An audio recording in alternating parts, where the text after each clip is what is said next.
starting your week just the right way. If you've joined us, it's bound to be off to a good start. I have the lovely Leigh-Ann Mole sitting here with me. Hello, Leigh-Ann Mole. Hello. Why are you scratching your top lip like that? It wasn't a micro expression. I had an actual itch. Oh, okay.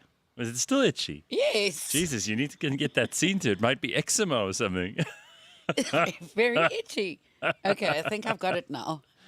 All right, so I see in the comments here, Jean says, good morning, everyone. Gareth and premenopausal Leigh-Ann. Yes, So I that's hate right. to pile on, but you brought that up the other day. And, Yes. you know, since you brought it up, it's the weirdest thing. Like, now I'm hearing it from a whole lot of girls. Oh, yeah, it's a big thing. Nina Hasty brought it up the other day. I'm hearing it from other people. It's become a trending thing. Is this another, like, bullshit thing that girls are going to use to excuse their bad behavior? I hope not. I hope not. I hope really not. hope not. It was like the period pain thing as well. You know, Yeah. they started using the machines. But that's on a real men. thing. Look, They're all real things. yeah, the period but thing is real. I just don't know. I this don't want people to make an excuse for something. Right. Well, that's what I'm worried about. I'm not worried. Exactly. Listen, if you're going through stuff and it's physical and it's real and it's an actual issue that exists, cool. But if you're going to use that as another excuse to be like cunty, that's not good. And I think some people are already tending towards using it to excuse cuntiness. Yeah. Not There's great. that. And then there's the brain fog thing, which is huge for me. And that's Yeah. a premenopausal No, thing. but you've always been like I've always been a bit foggy. I mean, let's be honest. You've always been a little foggy, yeah. I think I was speaking to a colleague yesterday about someone who's about to retire. And my boss piped up, oh, is that Leigh-Ann? Is she getting worse? God, that's not nice. That's horrible. But you do get this brain fog every now and then. Getting worse. And the thing is, it was just kind of, is she getting worse? Is your boss a girl or a guy? A guy. Okay. So you can't get away with that much anymore. No, You say anything not like that, it's like, necessarily. it's like, let's say there's someone black on your team and they're the one who didn't pull their weight this week. And you're like, it's that guy. And then they're like, well, it's because you're a racist. No, it's women. If you are a guy and you say, for example, oh, Leigh-Ann, is she getting worse? That's so chauvinist. You know how people are. They'll always they go for the lowest common denominator. And then you're like, really? How about competence? And how about just general good humor? Like, let's just get back to where we should be. It seems to me like we've turned a bit of a corner. I was talking to somebody the other day about this. Companies are now, I can't say companies as if it's a thing that's definitely happening, but I do get the impression from a lot of people that they're starting to value competence again, because we've been through this period in the last couple of years where there's been an enormous amount of like pandering and window dressing and bullshit, whether it's women or minorities or majorities or whatever the fuck it is. Mm-hmm. And people just aren't listening to that anymore. They're just, certainly in the occasions and the examples that I've encountered in the last couple of months, and it's been going for a while, I just get people are like, whoever they are, Yes. wherever they're from, whatever they believe, whatever their politics are, they're like, I just want someone who can do shit and Yes. get shit done. Get that person because they're the best. Yeah. And that goes for everything from politics into companies. Because you know how many companies in South Africa have got people, like they pad the company with people. So they put these very, let's say these people are soft-skilled, okay, to put it in the most generous terminology possible. The less generous terminology would be unskilled, totally incompetent. You get these people who like deal with government relations in a company, for example, and you just know that they were put in for political purposes because they're dealing with the really, really cuck people in politics on the other side. So they're the company's interface with the political world. And then they're being paid hundreds of thousands, if not millions, to do like a non-job, which no one in the company needs. It doesn't contribute to the bottom line at all. There's no way to measure if it's working or not. It's the kind of thing that people just go, I don't need that. And those jobs will be going soon. Yeah. Them and AI. Oh, well, I mean, this whole AWS Amazon internet outage this week. I noticed it. Were you affected? No, I mean, noticed don't know it. who I wasn't. didn't. Well, now that you bring it up, I'm like, oh, that connects the dots for me. Yeah. But I did understand, like somewhere around Monday, Tuesday, was around there. Yeah. Maybe even Wednesday. It was just my internet was really, really cuck, and I was checking the speed the whole time. There was nothing wrong with my connection. And now you say this, and it's amazing how dependent we are on this stuff, huh? You have to be always connected all the time, and you've got to be able to get to that site that you need that info from now. Well, I mean, it affected. Let's have a look. Of course, all of Amazon's services, because AWS is Amazon Web Right. Services. Right. So from its shopping hub to Ring doorbell cameras, Mm-hmm. ChatGPT had difficulties. Even smart mattresses became unsleepable. Okay, well, You know those ones that adjust to your body? let me They t- were not. do They were you not know doing the anyone adjusting. do you know anyone who has a smart mattress? First time I've heard of them. I've never heard of them either. James, Flex, ever heard of a smart mattress? So apparently it's connected to the internet and it helps you sleep better. It like measures your body temperature. It'll adjust to your weight, to making sure that you've got the right spine support in the right curvature. place. I mean, it's probably all shit. Who knows? Because Who it's knows? it's a mattress. Do you know? Like humans used to sleep on straw. They did. We'll be okay. Guys, It's like a slice of newspaper for a. I know. Pillow. Over the years, because we do an early morning show, we've always spoken about how important sleep is, and we've Yeah. had sleep experts on the show, and it is important. And I was even talking to someone at one of the big health companies about 3 weeks ago, and she was saying to me, "No, the new big thing is sleep." So I'm like, "Yeah, well, it's not a new big thing." You remember, I've got my sleeping Jesus. Yeah, you do for your what is it called, sleep apnea. Anyway, I said to her, "Look, you know what happens with sleep? You eventually get tired and you have to sleep. Your body has an automatic like shut off. And yes, there are people who need to take sleeping tablets, but I think that's part of the problem. It's like antidepressants. People get hooked on these things. They go, "Oh, I won't get to sleep tonight if I don't take my tablet." I've never, and this is not a boast, it's like something I've avoided assiduously every step of the way as long as I've been alive. I've never, with the exception of 2 flights to New York, which were 16 hours long, and I was in economy class, I've never taken a sleeping tablet. No, Those things they're the ones that kill you. You know, all these people you see read about dying Yeah. from drug overdoses on. My mum became addicted to sleeping tablets. Those things are dangerous. Again, I'm not a medical expert. If you're taking your medical advice from me, you need help. But honestly, you cannot be on sleeping tablets and expect things to be well balanced. But to go back to the sleeping, the mattresses, the smart mattresses, if you're tired, you just can't do anything. You start falling asleep in meetings. You start feeling listless. You kind of need to lie down all the time. Then you'll sleep anywhere if you're like that. I've slept in a chair like for 15 minutes because I was so exhausted on a number of occasions. I A slept smart one morning. mattress. I was staying at my parents' house in the cottage, and I think they dug an entire swimming pool, and I slept right through To it. the whole thing, yeah. Oh, but that's the best. I slept in, was it last Sunday? And I felt so lazy because I only got out of bed at like 10:30. Okay, and I know there are people who can do longer than that, but by then, especially, I think it was raining on Sunday, so it was yes. such a perfect day to sleep in, Ooh, the best. and I love it. I love waking up late on a Saturday or a Sunday, but I won't do it during the week, and I can't. I mean, we all have stuff to do, right? And I think this idea that we now need smart mattresses. Who was it? The comedian I saw this week. So, Jerry Seinfeld. He said, "So, we're so smart we made AI. And the AI is so smart that it can take our Oh, no, jobs. hang on. But we're too dumb to do anything about it." Oh, sorry. Right? I just looked up the smart mattress thing. Oh, yeah. What have you found? Hang on. No, apparently the problem with them was not that they weren't like Monitoring you. there were reports of beds stuck upright Oh, fuck. Okay. and haywire temperatures.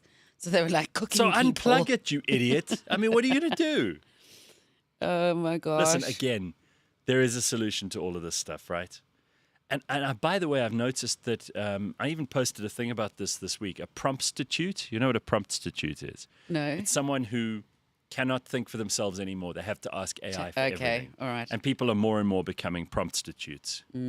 So it's just, guys, we got to go back to basics on some stuff. We were talking about competence just now and merit and how that counts in the business world. And you only want to work with people who actually know what they're doing and can get things done. But then you've also got to look at your own life. You've got to go, I'm spending money on stupid shit. I've got a smart mattress, which if it isn't in the right position, I can't sleep. You know, you get these people who take their pillow wherever they travel. Yeah, look, if I'm going for a long time, I will take Your a travel version of my neck pillow thingy. Yeah. Really? Because you got so used to it, you cannot sleep otherwise. No, I can sleep, but I'm going to feel the effects because let's face it, I always find we should not be sleeping on pillows that are shaped like this. Well, let me tell you something. I find every hotel I've ever slept in has better pillows than me, and I've tried every kind of pillow. So I'm guilty of the same thing. I'm not saying I'm better than you, but if we're actually going to allow an internet outage or a problem with the cloud to let us burn in our beds Upright. while you're sitting upright, Like witches and you at the don't know, stake. and you don't know that And there you were flashing lights, just apparently. switch it off. Fucking unplug the thing. What is wrong with you? It's still got a power source. Just switch it off. Unbelievable. But let's be fair, though. There were banking apps that were affected. Yeah, I heard about that too. Yeah, I tried to But you needed reconnect to, some of my... That's why you didn't send me that 500,000 rand you that I owed promised. you. But the alarming thing is that apparently there were massive layoffs, like tons of people were laid really? off at Amazon because their jobs have been replaced by AI. And then this happened. And then this happened. So people are going, See, when is this a thing? when shit goes down, you want a human.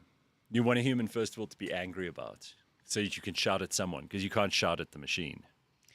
Yeah, that's the problem. But the machine can fix something, but it doesn't carry a sense of urgency like a human does. Well, so the problem was only it was I wouldn't reported say at 3 in the morning. say just urgency. I'd say it's also a sense of responsibility.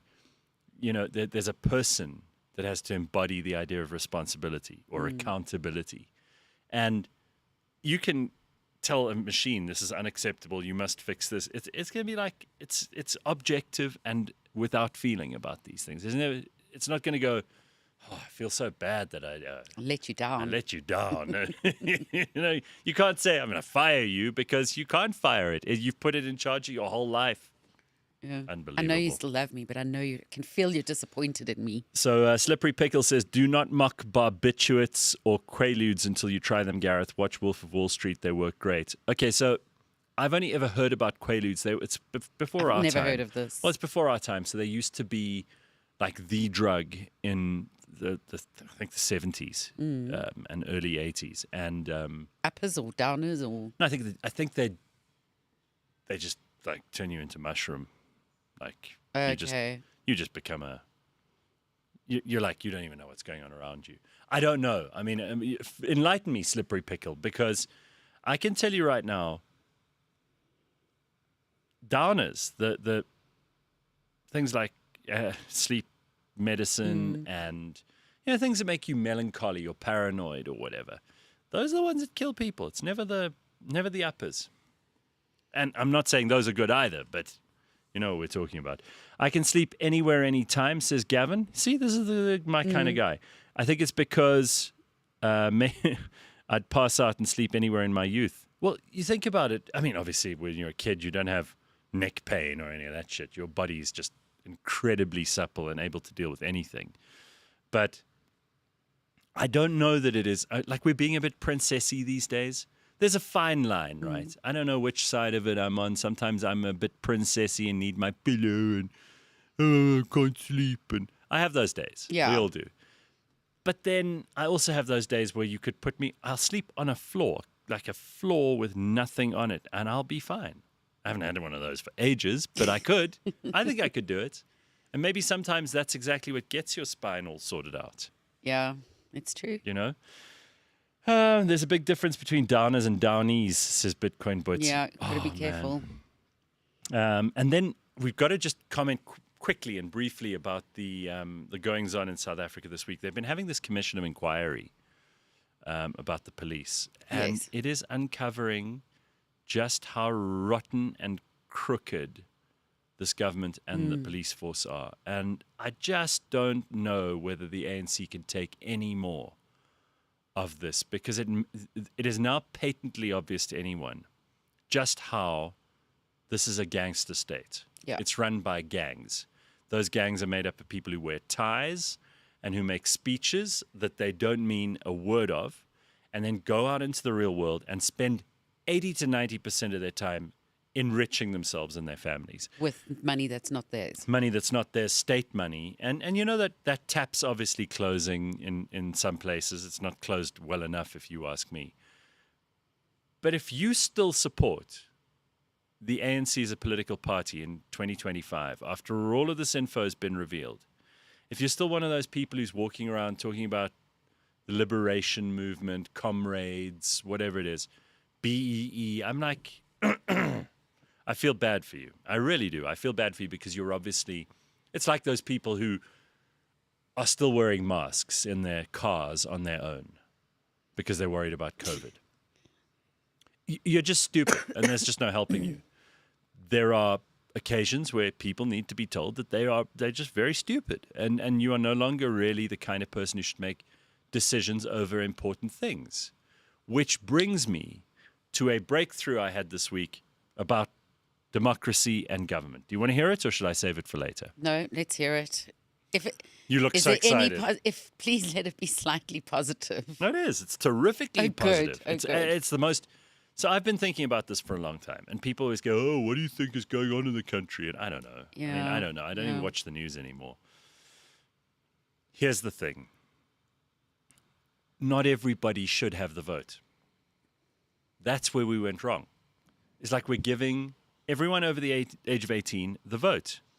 And most of these people, they don't have a job. They're on social welfare. They might not know which way is north or south or east or west. They might not be able to answer a simple question like,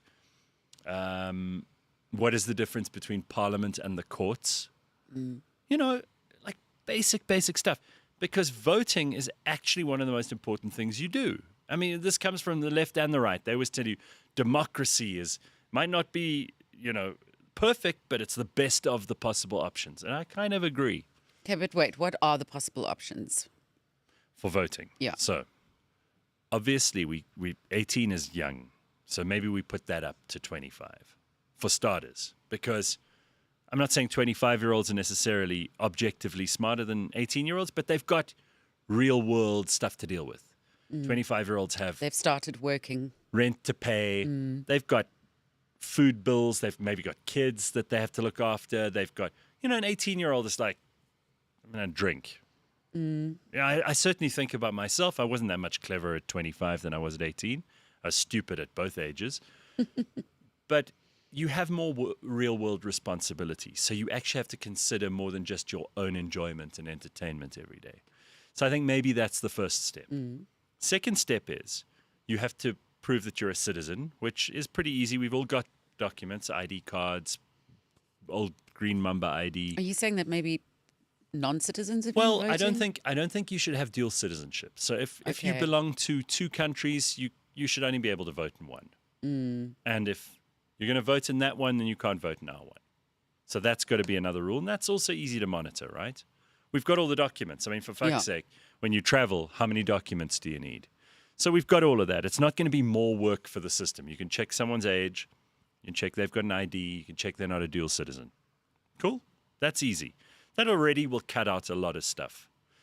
Then, and most importantly, if you are being paid for, if you are on social welfare, if other people are paying your bills, you do not have a job, for example, and you're being paid that government social welfare money, whether it's, I don't know if it's 300 Rand or You can get more if you have kids. But if you are on the government payroll at all, you don't get a vote. Because why should someone who is receiving our money Yes, that makes sense. decide that they should be able to have more of it? So what are we saying our unemployment rate in South Africa is? So if you've got a SASSA card, no vote. Sorry. And we can check that too because they're all co-indexed. Yeah. So again, when you go to vote, then you go, oh, I'm terribly sorry, Leigh-Ann. You've been on social welfare for 5 years. You don't get a vote. You're being paid by government. And remember, a lot of this is happening anyway because people are lazy. They don't want to go and vote. So our numbers have been declining in and any again, case. the same thing with the age thing. Young people may not necessarily be voting. No, they don't care. We saw this in the last election. Yeah. Despite all the attempts and millions of rands thrown at trying to get young people to vote. Okay, so that's the easy part. Then we need to also go and remove stupid people. Now, this is a lot harder. Because, because again, I mean, like, if you don't know anything about how government works, you shouldn't really have a say in it. I don't go to financial. Someone asked me last week for investment advice. I was like, do not ask me. I had the humility and the sense of my own weaknesses about me enough to know. Like I said to this guy, don't fucking ask me. Every time I've ever bought crypto, it's been at the wrong time. Every time I've ever bought shares, it's been at the wrong time. Every time I've ever invested in even like simple stuff, I'm no good at that cuck. Yeah. So don't ask me. I don't know any of the secrets. And we're going to have GORD on later on. I know a lot of people will be excited about GORD Laws joining us today, but he sent me a clip this morning of some dude who's like a trader who wants you to join his. These are all charlatans. This guy's like, I got 3 trades now, and there's 50 grand, 40 grand, 20 grand. You can be like this too. These oaks are scammers of the highest order. So, what do we do about stupid people? We have a little test. Okay. This is it. Because you actually have to work quite hard to get a learner's license and a driver's license. And a gun. You've got to know quite a bit of shit. All the things that make you an adult, right? You want to operate heavy machinery, you need a license. There is no machinery It should be the same for having children, but anyway. Well, maybe, but you don't want the government getting involved in who should and shouldn't have children because you can imagine how badly that would go. But if you operate heavy machinery, there's no heavy machinery like government. You need to do a test. And I'm not saying you need to sit for an hour in a hall with a pen like you're in matric.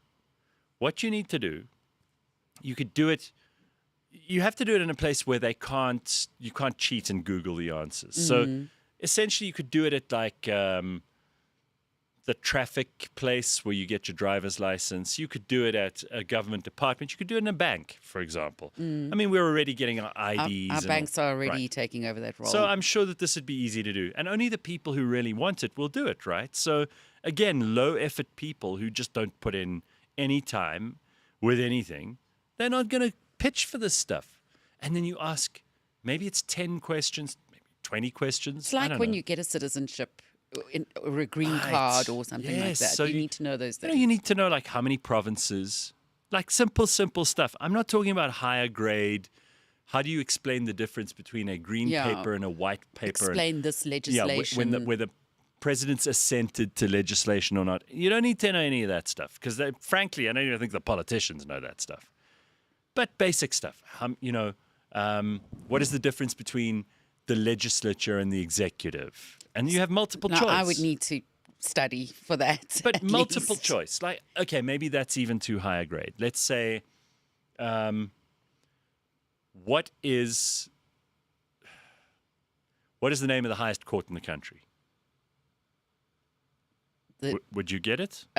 Constitutional Court. Correct. You see, you're a citizen. You can vote. Like simple shit like that. Because honestly, most people do not know what they're doing every day when they wake up. They're like, maybe I should put on some pants. This is how people are. And I don't think it's right that those people get a say. So everybody's talking about how democracy's under threat all over the world. That's because we've made democracy cuck. We've just, any club, if you go somewhere and there are 20,000 people. You're going to struggle to get food, drink, parking. You're going to have them all around you all the time. It's going to be unpleasant. If you go into a place and there are only 50 people and they're all awesome people and you had to pay a lot of money to get in, so not everybody got in, and you don't have to watch your phone the whole time like it's going to be stolen, that kind of thing, that's a club you want to be in. And I don't think that democracy works because everybody gets a say. I think democracy would work better if less people, and most of them are going to, like I said, opt out anyway. They already are in South Africa. Our numbers they are dismal at the moment in terms of, I think it's, 15, 16 million people actually voted in the last election. Might be a little bit more, maybe 20. But it wasn't like 40 or 60. And we're a population of some 60, almost, we're approaching 70 million people. So it's not even as if a majority of people do go and vote. I think for most people, it'd be a relief. They'd be like, that vote thing was too much responsibility anyway. You know, it's like people who you have to go for your checkup every year. And most people are like, I feel all right. I'm not going to go for the checkup. You get that tiny percentage of people who go every month because they're shit scared like some anal cancer is going to grow or something. I think we've got to sort that out, honestly. Okay, Comments. so those are the rules. I thought about it just briefly this week. Yeah. I haven't come up with a solid plan that I'm going to run through I the electorate. need to see that plan by next week. I'll get AI to draft it for you. How about that? Because that'll be better. But I really think like this idea that democracy is something sacred, it's just replaced religion for some people. If you don't have a system of values, then politics becomes your system of values. And democracy, the word democracy, has taken on this magical meaning for some people. And in America this week, I think it was this week, they had their No Kings protests, or it could have been last weekend. Did you see that? Yeah. 7 million people in America put on their pussy hats and their shirts that said, "We don't want any kings." Now, as far as I know, you have to be really in a bad place mentally. And I'm sorry to report we don't have Dr. Hanan today. So This is why we're unhinged today. yeah, of course. This is why we're going to be out of control. I got to say to these protesters in America, as far as I can tell, there is no one in America who wears a crown and whose son inherits the presidency. No one. I mean, you can argue that George H.W. Bush, after the Clinton era, handed the crown on to George W. Bush, right? Bill was trying to hand on the crown to Hillary a lot of the time. Barack Obama campaigned so hard for Kamala Harris, he was trying to pass the crown to Kamala Harris. But I have never seen Donald Trump try to anoint his son, any of them, as the next president of the United States. And there may be lots of things you don't like about Trump, but it seems that democracy, in fact, is precisely what got him elected. More people in America went to the polls and voted for Donald Trump than for Kamala Harris. That's democracy. So what is this king's bullshit? If you're going to protest about something that isn't the case, you've got mental health problems. That's like me going, my fallopian tubes need to do what I tell them to, and I am going to have them cut out. And I go to the doctor and I say, "Doctor, you got to cut out my fallopian tubes."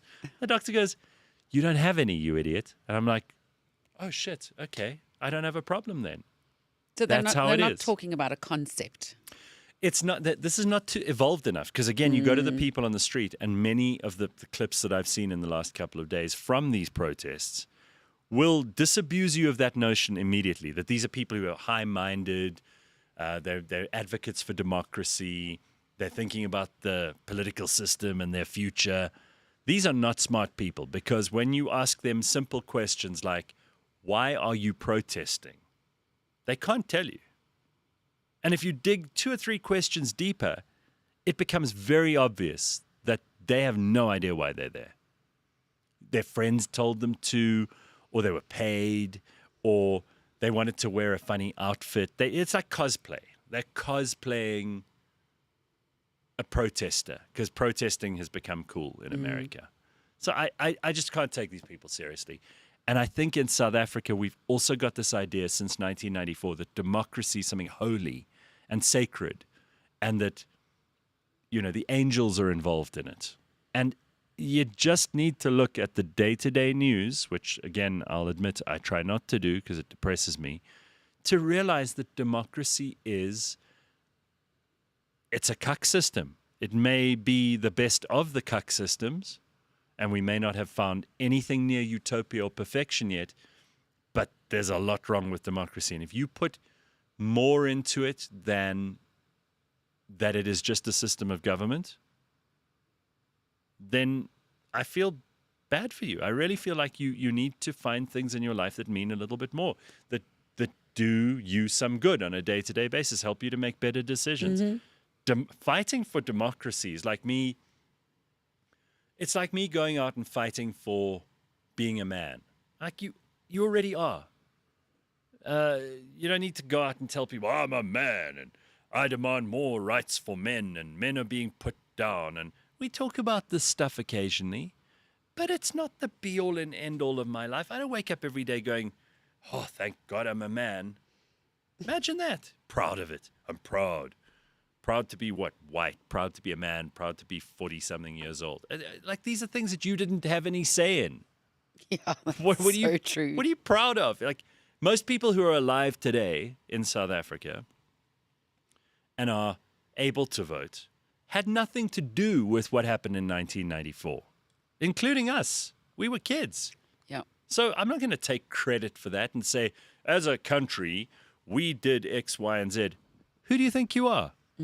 Nobody's out there going, oh, well, thank God there's Leigh-Ann and Gareth talking about their fight for democracy. Said no one ever. So I think I've solved the problem. But it's going to take me a long good.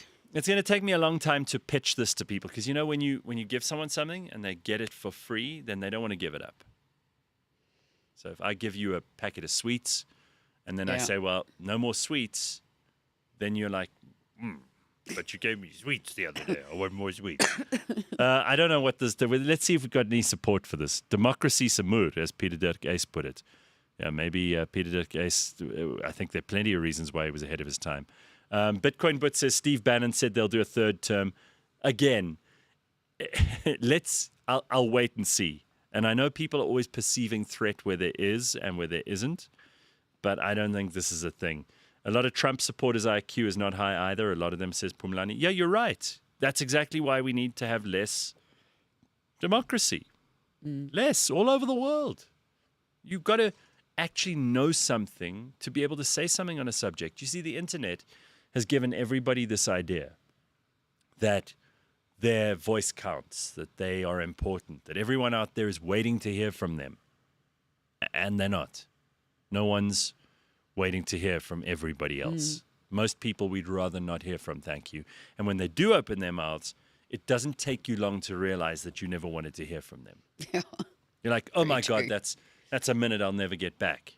Yeah. And you can doom scroll for hours and you will encounter maybe 2 or 3 truly insightful things. This is true.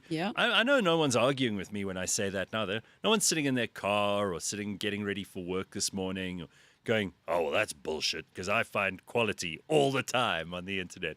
No, you don't. You scroll for, an hour and a half, maybe 2 things. Yeah. You'll be entertained, sure. Yeah, but entertainment, as we discussed last week on the show, entertainment is all over the place. You have 1,000 things to choose from. And look, most of that's cuck too. But you'll find something that entertains you, whether it's, who's our woman? What's her name? Sylvia. James. Sylvia, the psychic, right? Sylvia, yes. By the way, there was a very funny moment this week where I think I sent it to you as well.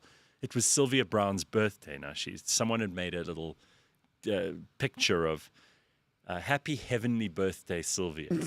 And one of our listeners, I want to give her credit, but I can't remember who it was, said in the comments, she's in Florida, which I loved. All right. They asked a chick with purple hair why she was at the No Kings rally and she couldn't answer. That's what I'm talking about. These people don't know. They have no idea why they're there. Pumlani says, it's Patrick who says here, where's Patrick's comment? This thing moves on its own. Very irritating. Patrick says, a good start would be to dump these political parties and vote directly. Well, I thought about that too. Wait, I got so many good ideas, Leigh-Ann. I thought this morning we have too many lawyers in this country, right? Everybody you meet's a fucking lawyer. Have you noticed this? Maybe it's just the circles you're in. Maybe. But there are a ton of lawyers, and we don't need them all. I think we've got to make everything except the Constitutional Court and the Supreme Court of Appeal, you appear on your own, no lawyer. And the judge must decide, based on how well you acquit yourself, whether or not you're guilty or innocent, whether or not you deserve the money in a civil case or the claim, or you're a better person to... in America, they do these TV courts where, you have a, performative judge who sits there and goes, well, Judge Judy or whatever. And whether they're qualified or not in the law, that's a judge's job. Judges are fine. We need the judges. They must be good at what they do. But people, if you and I are having a dispute, why do we have to pay hundreds of thousands of rands, which is what it costs you to get an advocate and an attorney and everything? If you owe me money for rent that you didn't pay, I should be able to go to the judge. Judge knows the law. We don't have to know the law. I can say, Judge, this fucking Leigh-Ann Mole owes me 100,000 I owe you rand. so much today. 100,000 rand, and the bitch won't pay me. And the judge must go, you know what, Gareth? Actually, Leigh-Ann, tell me your side of the story. And Leigh-Ann goes, well, the premenopause. Yeah. I got fucking issues. This itchy lip from the eczema. I got fucking big problems. And the judge must go, Leigh-Ann, you're full of shit, because that doesn't mean you don't get to pay Gareth. You stayed in his house. You got fucking pay the rent. That's all you need. You don't need lawyers. Am I right? For a thing like that. So I'm solving lots of problems this morning. I think lawyers would take you to court on look, there's that. Ben. Ben wearing shorts today. Are you going on a safari? Yeah, I haven't been to the Kruger since March. It's far too long, so I need to go do my usual quarterly reset. Which is Did we wake you up? Are you having a bit of a rough start? I just had a Locked hard up? week. What's going on? This is me. This is how I look. Okay, well, Leigh-Ann's lip was itchy. You sound like you're asleep. I have had a tough week. I haven't had much sleep. Okay. I need a little bit of alone time. Shame, Ben. I'm sorry. No, I'm feeling great about it. Were you being social, or were you working? Working. This was a very big work week. I've had the same week. I Yeah, understand. and they happen, right? Yeah. It's part of life, part of being adults. I think the funny part was when my boss said to me, yeah, no, I can see you're close to breaking point. Take 2 days off. And I said, that's a great idea. And then I was at work the next day because we'd both forgotten that I had many meetings. I'm supposed to be off today, and I've got a 5-hour meeting. No, 5-hour meeting. that's ridiculous. Yeah. No, What are that's you doing? punishment. Plotting an invasion. Well, No. it is plotting. It's strategy. So, yeah. It's 5 hours. Let me tell you, if you, Leigh-Ann, I don't know whether you and your boss I'm solving problems this morning. yes. If You're you can't get it done in 25 minutes, it's not a meeting. It's a brainstorm session or a workshop. Well, it is a brainstorm. It's a workshop. A Fucking session. hell, a yes. meeting for 5 You hours. can throw No, so it's much. a session. In the word workshop, you can throw so much. Yeah. It's What is it? What do we call nonsense. it? Workshop. It's Hey, by the way, And isn't it yeah. great that we get here now and it's sunny? so Oh, sunny. it's so much Oh, better. it's nice. Can actually see where I'm driving. I mean, it's hot. It's hot. By 5:30, it's starting to get yeah, hot. I've even It's got to take nice. this jersey off. It's enough. I do love that. So, all right, Ben, you walked in while I was solving political problems, solving the courts. I'm in a solution-orientated mindset. I today. totally agree with you. If we had a local version of Judge Judy on SABC1, Yes. it would be SA's highest grossing audience show and richest show. And let me tell you, Can we actually do it here? We've got a studio. we've got plenty of entertaining former judges who would prefer to be in the entertainment world, because it's a hard world in law. You have to go into those piss-soaked courtrooms. And by the way, if you've ever had the misfortune of being in court in South Africa, again, I got lots of lawyer friends. Judge me on that as much as you want to. They are terrible places. The courts, and you even see on TV, though you can't smell the piss. You can see those clinker brick apartheid era. You can like, sense the piss. we haven't built new courts. Like all of them look like they're from the 70s. All of would them, be. right? I mean, the one I went to have fines squashed years ago had No. shit feces on the walls in Yeah. the bathroom. And that's a court. You know, you'd expect these places. That's why they always used to make the courts in like ancient Rome. They were imposing, powerful buildings where important business was done. Now it's like, that piss-soaked, feces-strewn shithole with The like smell of justice. the smell of justice, old wooden fucking shit from the apartheid era. It's like, it's so bad. We should just get rid of that. Do it all on TV. Nice set. You know, have the judge there who knows the law. You could teach people a bit. Look how well Totally. the Oscar one went. Totally Because agree. people learned all And look about how much they loved it. What did they learn? They learned those terms that we still I throw put around. it to you. Not they put it to you, but the actual legal terms. You had ordinary people walking around saying, well, you know, in the Ravendicatio and the obiter dictum of the judges. Like, But it was all locust darts of my lady. yeah. They make it up. Make I mean, you'd have people, maybe you'd have an interesting conversation with someone about the law every now and then. But the point, Ben, is that the lawyers, we've just got too many. And they get paid way too much money. And they're probably poor lawyers who are going to hate me for this. But you should be able to go and appear before a judge yourself without fear. Like if you've done terrible things, you should always fear everything because Yeah, but that's you've done just- terrible things. If you've murdered someone and you really are worried, you should be able to hire a lawyer because you need to get out of it and you feel like the system is arraigned against you or whatever. But if it's a civil matter, you shouldn't have to have a lawyer. Well, what if they just had CCMA Live? That's a 24-hour Oh my TV show. God. Yeah.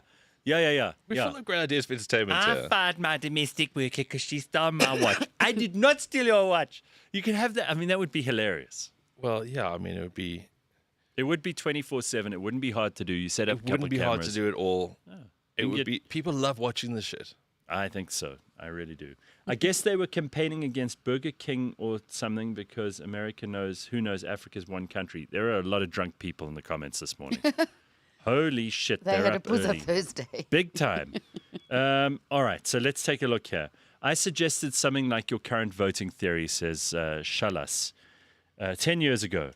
And you said that I was breaching eugenics with my approach. I'm glad we finally agree. Eugenics? Eugenics has to do with trying to create the racist Nazi master race. I mean, that's not what we're talking about.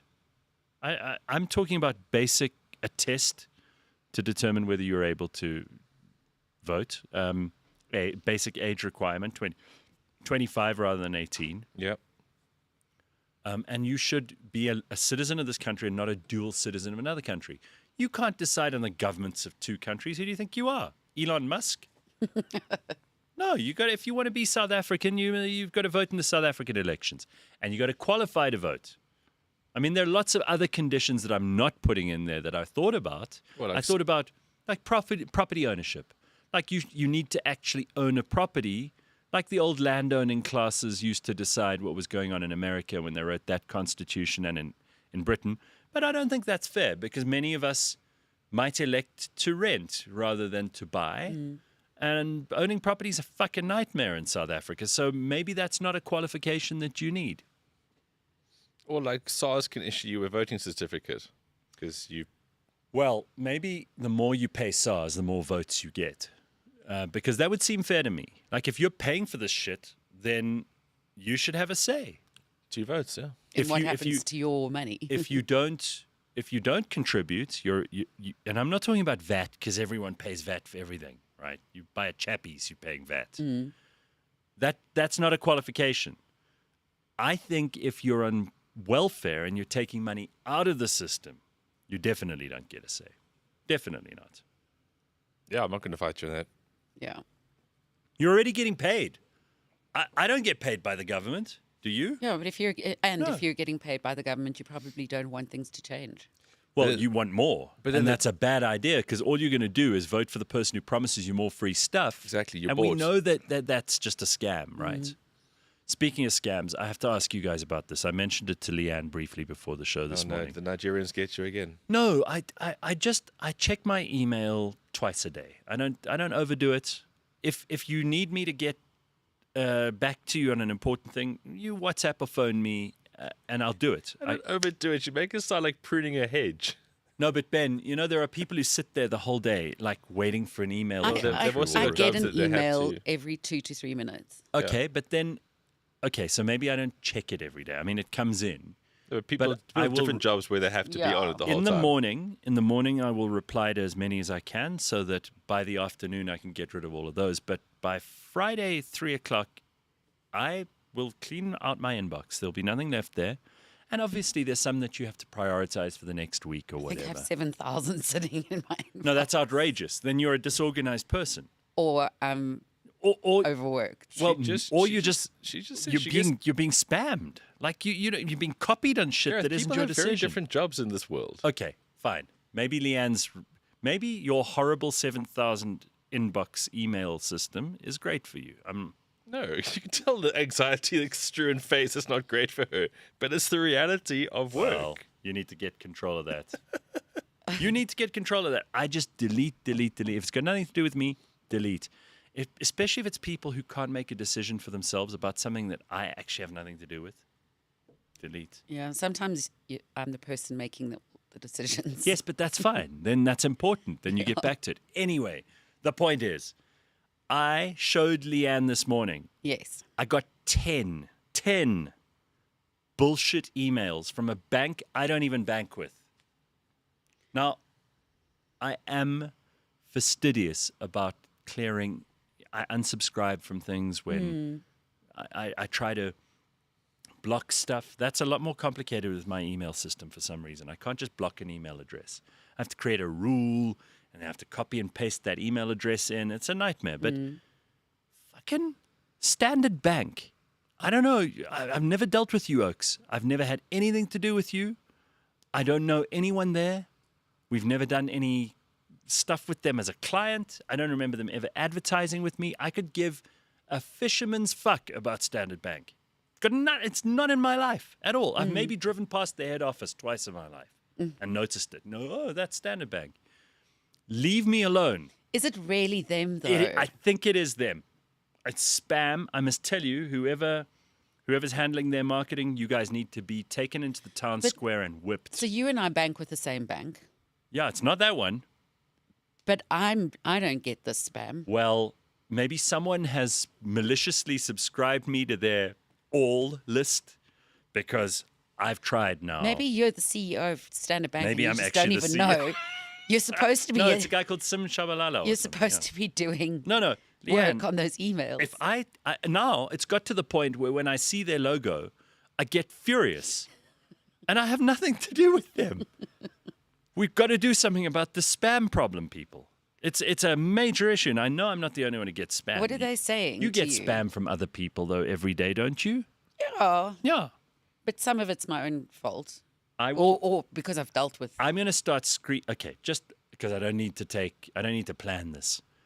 By the end of today, I'll screenshot a collage of all the emails I get from them. By the end of today, Something's wrong. and I will send it. I'll put it on my social media, and you could tell me what the fuck it is, because it's got to the point, where you have a triggered PTSD response to a logo. I never want to see that logo again as long as I live. To me, it's filled with pain, torment, disaster, waste of time. It's like inefficiency. All the things I hate are now associated with that logo. I think I was like 25 or 26. You see a logo all the time and you just don't pay attention to it. Yeah. I think I was in my mid-20s when I realized there's actually a flag in that logo. Yeah, I think just I thought it thought was it, like I thought it lions was and a shit. horse for a while. I really did. And every time I see it now, I'm like, I couldn't draw it for obviously you. it's a actually. flag. I wouldn't be able to draw it. no, I mean, A it's just, it's a horse. flag. Yeah, I thought it was a horse for a while. But you see, this is also where marketing and eagle or- and right now that maybe this will end up in front of the marketing director of that bank at some And point. they're going to say it's not spam. Gareth's just getting spammed by spammers. Maybe.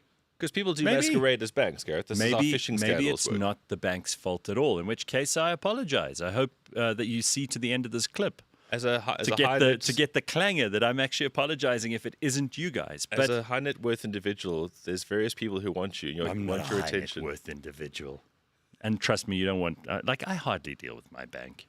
Really, who does? Fraudsters send emails pretending to be banks. I bank with Standard Bank. I get fraud spam pretending to be Standard Bank. Yeah, so people get this. It's only ever happened to me a very few times with my own bank. No, scammers pretending to be my bank. Yes, yes, Not a lot.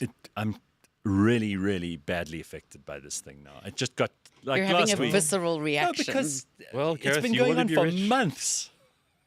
Just leave me alone. Like leave Brittany alone, that guy who cried. Leave me alone. You fucking corporate vultures. Just leave me alone. All right.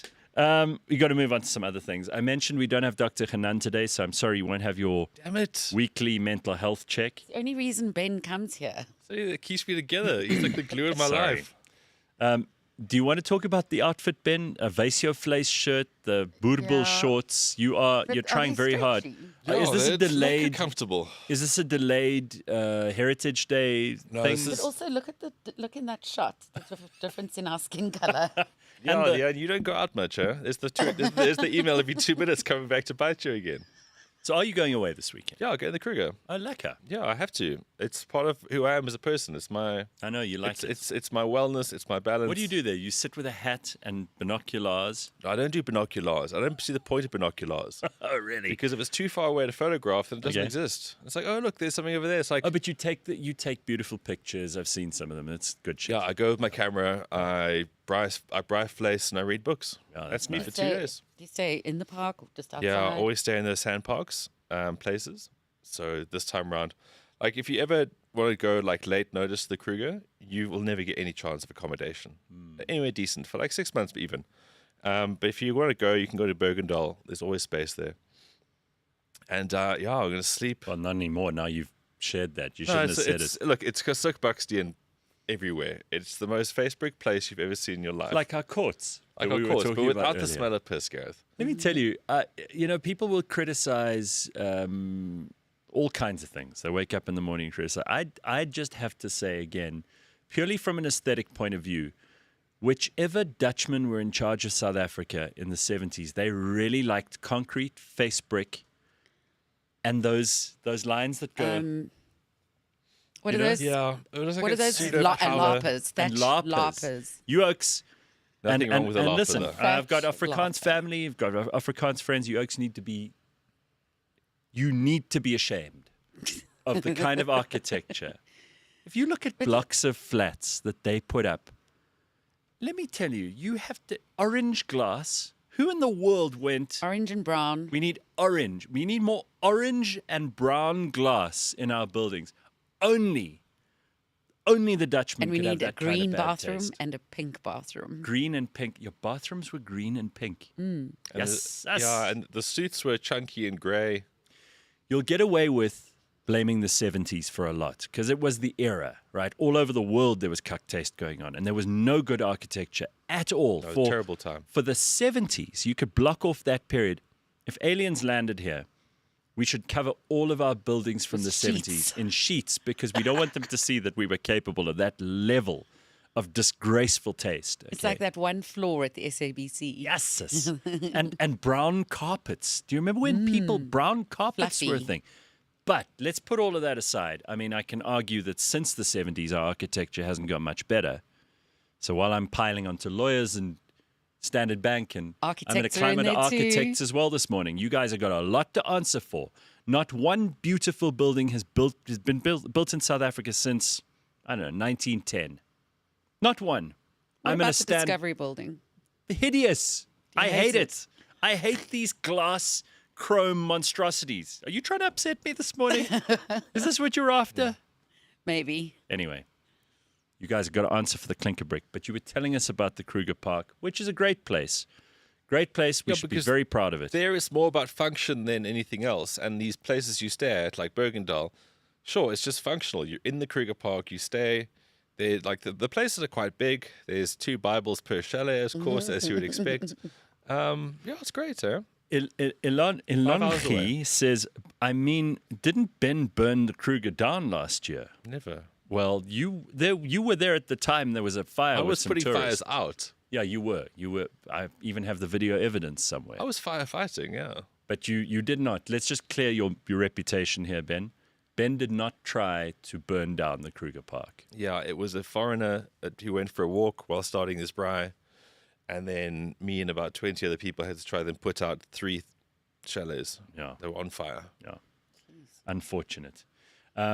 Jethro says, watch Chernobyl. That's 70s South African architecture. That was one of the best series I've ever seen. How was it, like 4 or 5 years ago now? But what a great series. And yes, you look at the architecture and the interior decor. It's the 70s were a terrible time. Terrible time. Was it because they felt the 60s was too camp? It's like, right, we've got to strengthen things up here. I think it was just a very bad time for capitalism.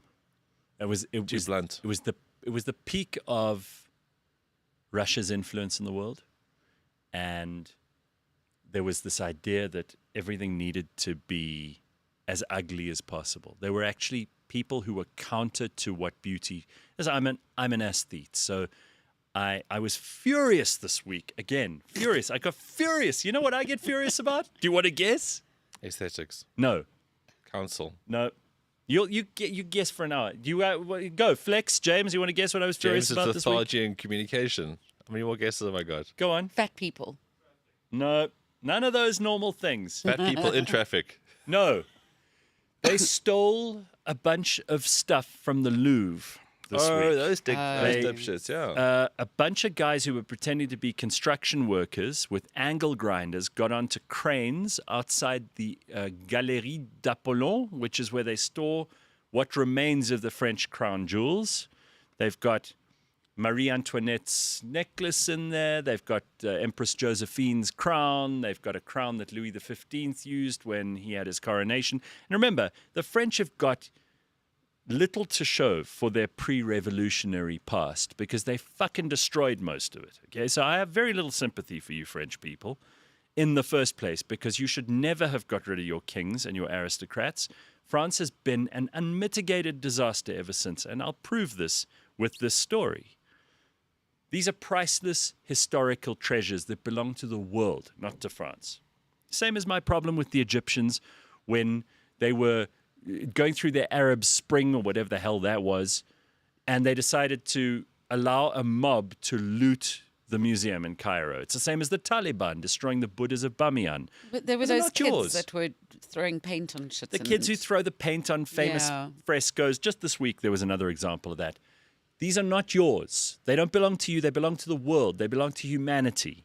There are generations of people who will come after you who, even though you may be a Philistine and have no appreciation for this stuff, will want to see these things. They are examples of human ingenuity and of a culture that we cannot replicate now.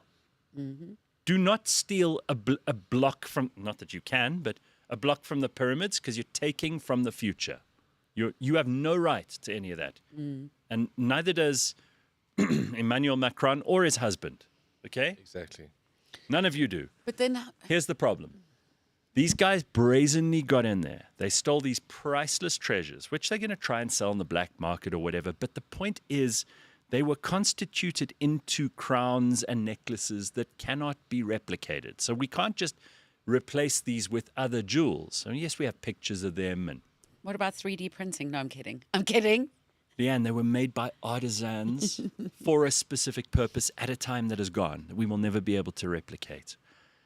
And these guys broke in. The alarms went off when they angle ground their way through the windows. It took these stupid guards who are meant to be the French guards of the Louvre. This is the most important museum in possibly Northern Europe. It took them so long to respond. And then they got in there and they realized, oh, mon Dieu, we do not have guns. Because, of course, why would you have a gun? You are too civilized for guns. What will you do? A thief? I will just negotiate with him. So these thieves went, well, fucking angle grind your knees off, you French cops. So they backed off.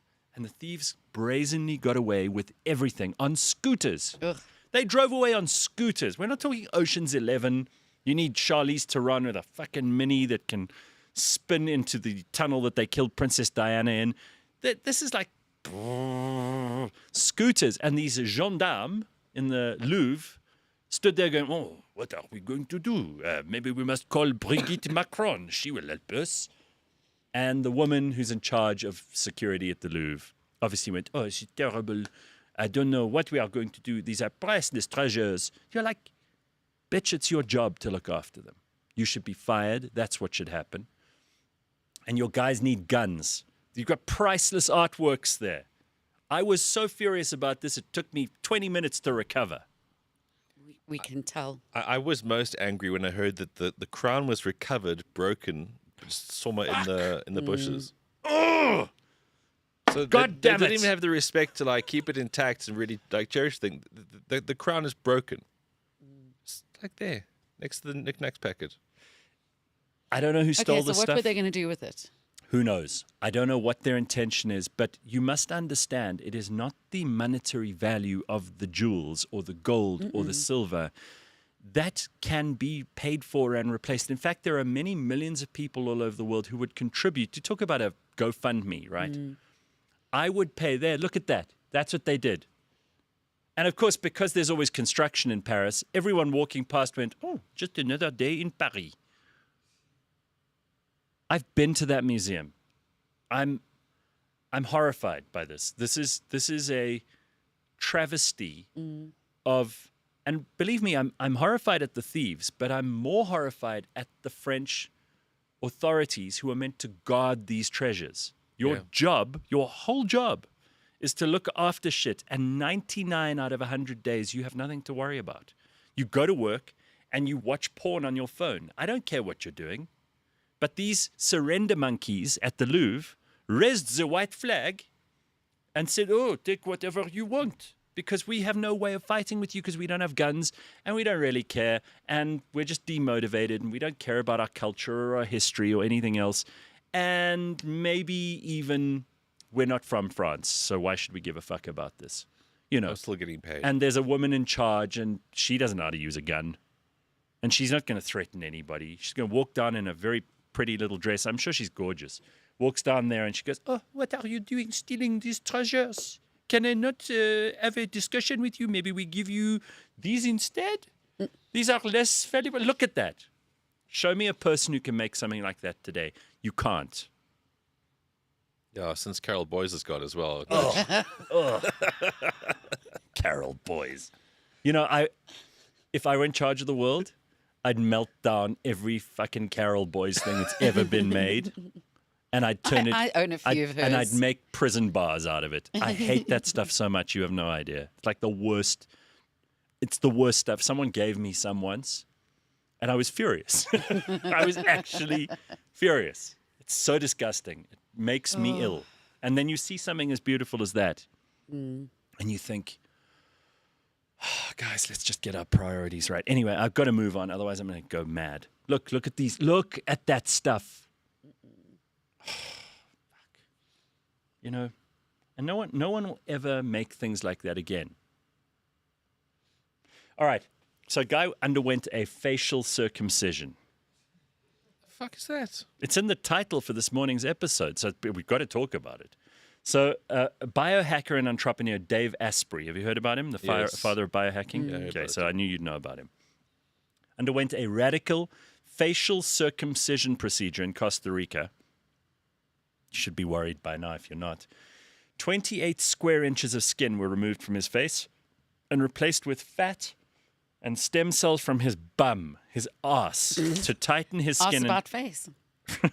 This is a classic case of ass about face. So they took stem and fat cells from his buttocks to tighten his skin and promote recovery.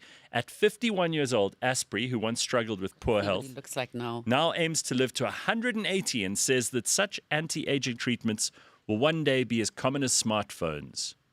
We got a picture of his face? Asprey. Have you got a I know picture? he looks Okay, like- no, James has got a picture. He's going to put it up. I mean, and when then we I- can judge whether it's worth it. When I get here at 6:30 on a Friday after a long week, I feel like I need a facial circumcision just to put some Okay, ass so in maybe my- that's the before, See, right? because that's the Or was thing, that right? The after. Yeah, and then like That's got to be before. it's obviously before because that's why you need to tighten it, right? Loose skin. Okay, but with those sunglasses on, he's doing himself no favors. Well, he's doing that because of harmful blue lights and stuff. Oh, You know what for God's biohackers are like? sake. They're they're invested in making every moment count. Imagine how painful it is living with this fucker. He's actually quite well humoured. Really? I can't imagine it. I think he's No, I the mean, whole like- time telling you, oh, you shouldn't do that. Oh, you That's must his do thing, this." but he's not one of those. You must do this. You must do this. It's more like I do this, and this is what I find interesting. He's not like very prescriptive with his stuff. It's going to take a lot of convincing. Good for you, dude.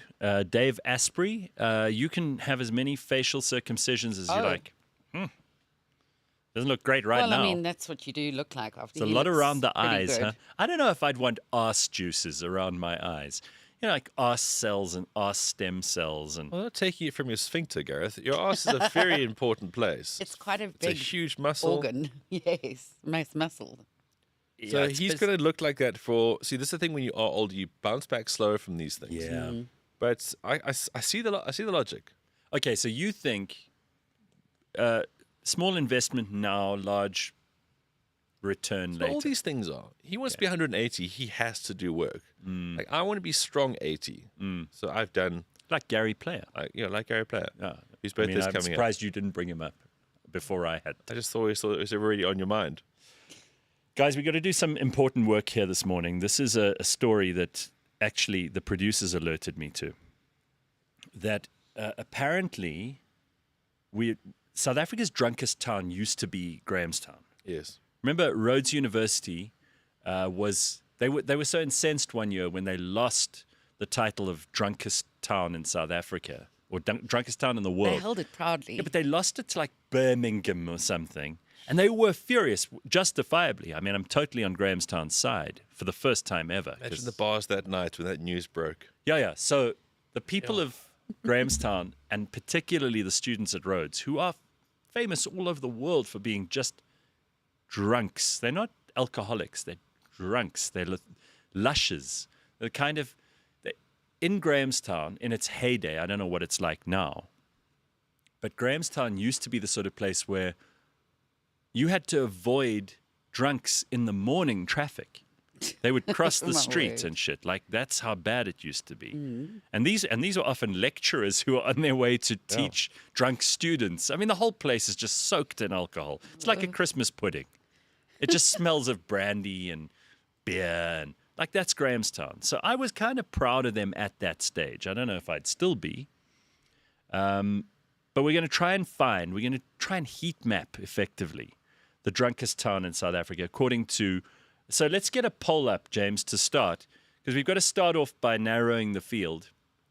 Let's see which of our 4 major cities are most likely to win this title. So let's take Joburg, Cape Town, Durban, Pretoria for starters. Okay, and we'll just start the poll going.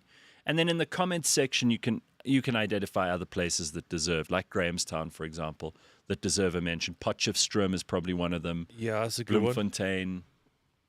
But I think it would need to be city and town. You need to have the 2 categories. Right.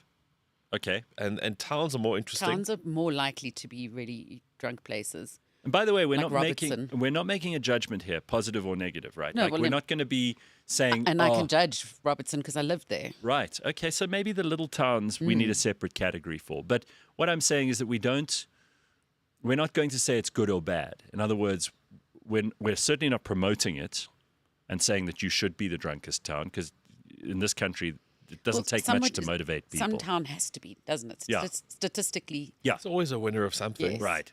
And at the same time, if you are the drunkest town, then maybe that's the only thing that makes you important. So you should own it. Here it is. The poll is up.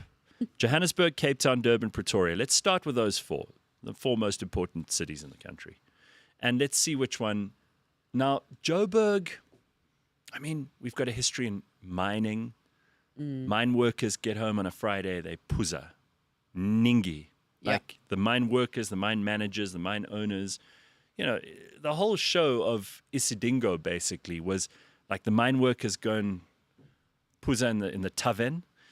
The mine managers go home and puza Yep. Brandewijn and beat their wives. And it was like, it's and always then been the like owners would get home from the office on a Friday and have like 7 bottles of whiskey in crystal Yeah, it was all very glasses. similar. Anything Puzza. different was what you put your booze in. So it was crystal decanter or was No, you're still paper cup. puzzaing. Yeah, Yeah. that. it's My still the same. biological All the same. grandfather was a miner Yeah. under the ground. Right.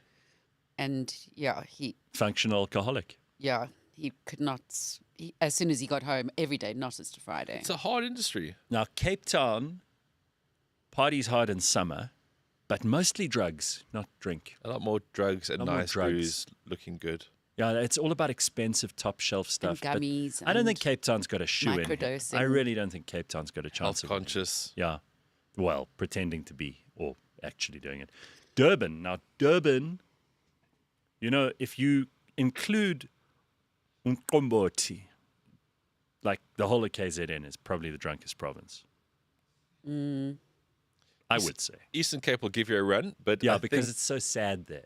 You have to drink. yeah, but It's such a sad in concentrated place. numbers, KZN probably has it. Yeah.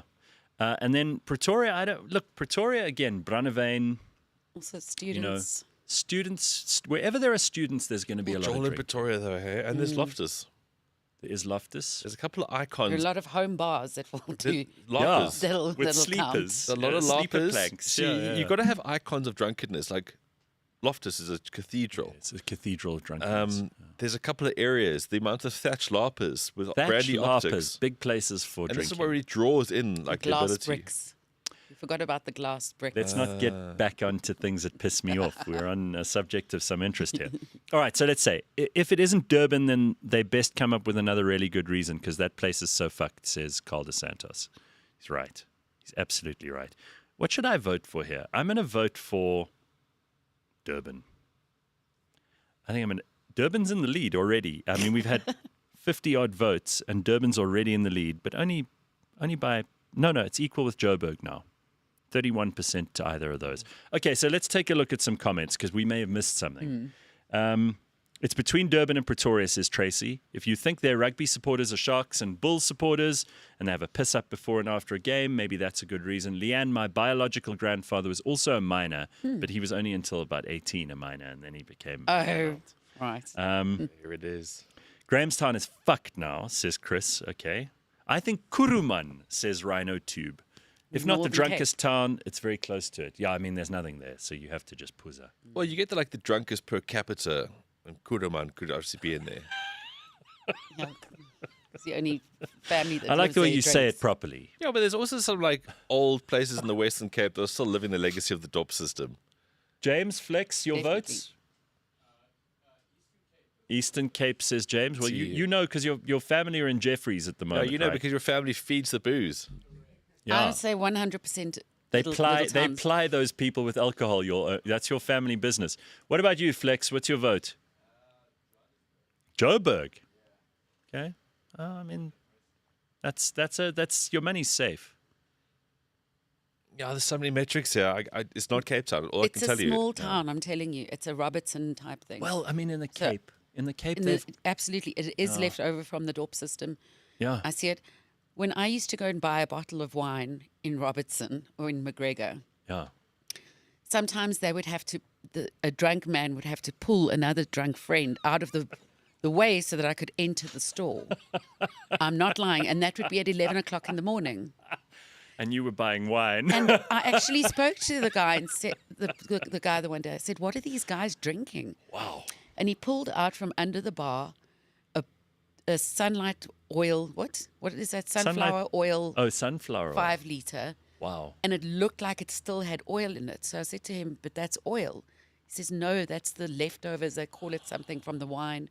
It's like the cuck bits of the wine. And it's so high in alcohol. Oh, my And it's God. bright yellow. And how much you pay for it? Nothing. Next to nothing. Ben is like, I give it a go. I would wave in the mornings. I would wave at the Leigh-Ann guy paid for it. waiting outside the bar, outside the bottle store in the mornings. Waiting. Okay, well, the 81 Itch 45, that's an actual name online. We've run out of actual things that mean anything because they've all been taken. So that's the kind of name we have to come up with. Mpumalanga should be up there. From Wednesday lunchtime, it is beer o'clock till Monday morning, 3 a.m. Holy shit.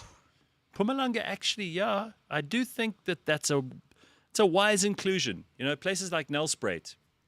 Again, what is there? Nelspruit's becoming quite a zhuzh city. It's a big place. Yeah. I mean, I go but every year. They puzza hard. Yeah, I'm driving through there later. You maybe you Stop stop for a and quick do puzza, yeah. maybe you stop and got you an do some airport. research, Ben. But like Polokwane, I'm sure will be drunk because that's fucking horrible. Yes, That place is a dump. it is a dump. Such a You dump. know who's from Limpopo? We found this out in the office the other day. Senna, who produces the show with Pearl, she is from Limpopo. And she's very, very embarrassed about it. Really? Yeah, well, she should be. I mean, what a place to be from. Why? Well, because it's the place where, like, there's magic and muti and witches and sangomas and umtagatis and, like, all kinds of stupid shit going on. Like, it's an and Julius is from there. It's just an embarrassing province. It really is. Nothing. Name a good thing that's come from Limpopo. Why did Julius mispronounce his own? He didn't. So Zulu people say Limpopo. Oh, I see. But I've got into the habit now, too. So when I see it, I can't get rid of that. No, I can't. I can't say it the way it's meant to be said. I just don't. I don't see it. When I spell it, I even write the other. There's M one in. where the lady goes, and in Limpopo. Oh no. She's trying to be too smart. It's Limpopo. Let's just call it what it is. Carl says it's definitely Grahamstown. It has to be Pretoria, says Lunga. Sheesh, always ends up at the police station for some folks. Okay. In Mozambique, they sell this milky-colored booze at the side of the road. They have a cup hanging under one of the bottles so drivers can knock one back without even turning the engine off. There is a drive-through bottle store in the West Rand. No. Yes. The West Rand. Listen, if we broke Joburg up into parts, that's James's part of the. I reckon James, you're from the West Rand. Yes, I'm You telling do. you. You know it. Does everyone on the West Rand know where it is? Yes. Jesus, and you drive through, hey? Yes. It's like a McDonald's. Wow, where do you order at a window? And then they put it in a box and. You can crack one open on your way home. All right. Eastern Cape in December went viral on TikTok for being most gesape worldwide, says Angelique. Yeah, there is that. Absolutely. Oh, Nick says, and I'm glad that this has been included. Nick, you're spot on. Stellies for sure. Alcoholics are plenty, and students, of course. Yeah, I think these are all good suggestions. We're going to have to take it all in. And James, will you generate a heat map for us based on people's drinking this weekend? And we'll run more polls through the course of the week. So we'll put that on our social media as well. And we will do the research that no one else is prepared to do. And I don't care if we upset the alcohol companies, because you guys have got something to do with this. Maybe we make them proud, because they've got something to do with this. I don't care if we upset the universities, because they're going to take some heat from this as well. Obviously, they are hotbeds, the universities in South So Africa. there should be when you're hotbeds. trialing all these things. Yeah. You're throwing yourself out there. And we need research, actual quantitative and qualitative research. And we're going to do that. That's what this show's all about. If you know anything about this show, it's that we are the research kings. Am I right? Deep and nasty on all these things. All right, I want to talk, because Ben's off to the Kruger, but we have to do a look at some travel. And I thought it was the perfect opportunity this morning, because we do this thing with travel.co.za every couple of weeks anyway, to talk to Ben about some of the travels he's been on. But I don't want to make Leigh-Ann do her walk of shame that she does every time, where she just interrupts the whole show by getting. I don't want that to happen without fanfare this morning. So, Oh, is this it? oh, you can. Yeah, You bye, can Leigh-Ann. So Thanks, excited. Leigh-Ann. I hope the sun sees your skin at some stage this year. She gets up. There we go. Give her the. Well played, Well Leanne. done, Leigh-Ann. Is that a keffiyeh or is that a? Well played. Thank you. Bye. You got your juice. Good. Okay. The old 500 mils of cranberry for the kidneys in the morning.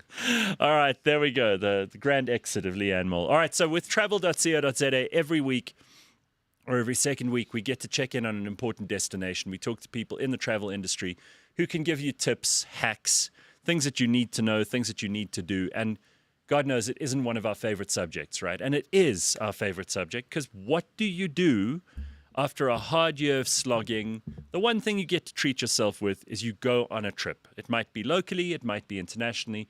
Ben is probably our most experienced traveler on the show, certainly for this year. For this year. I'd say for this year, you're right up there in the.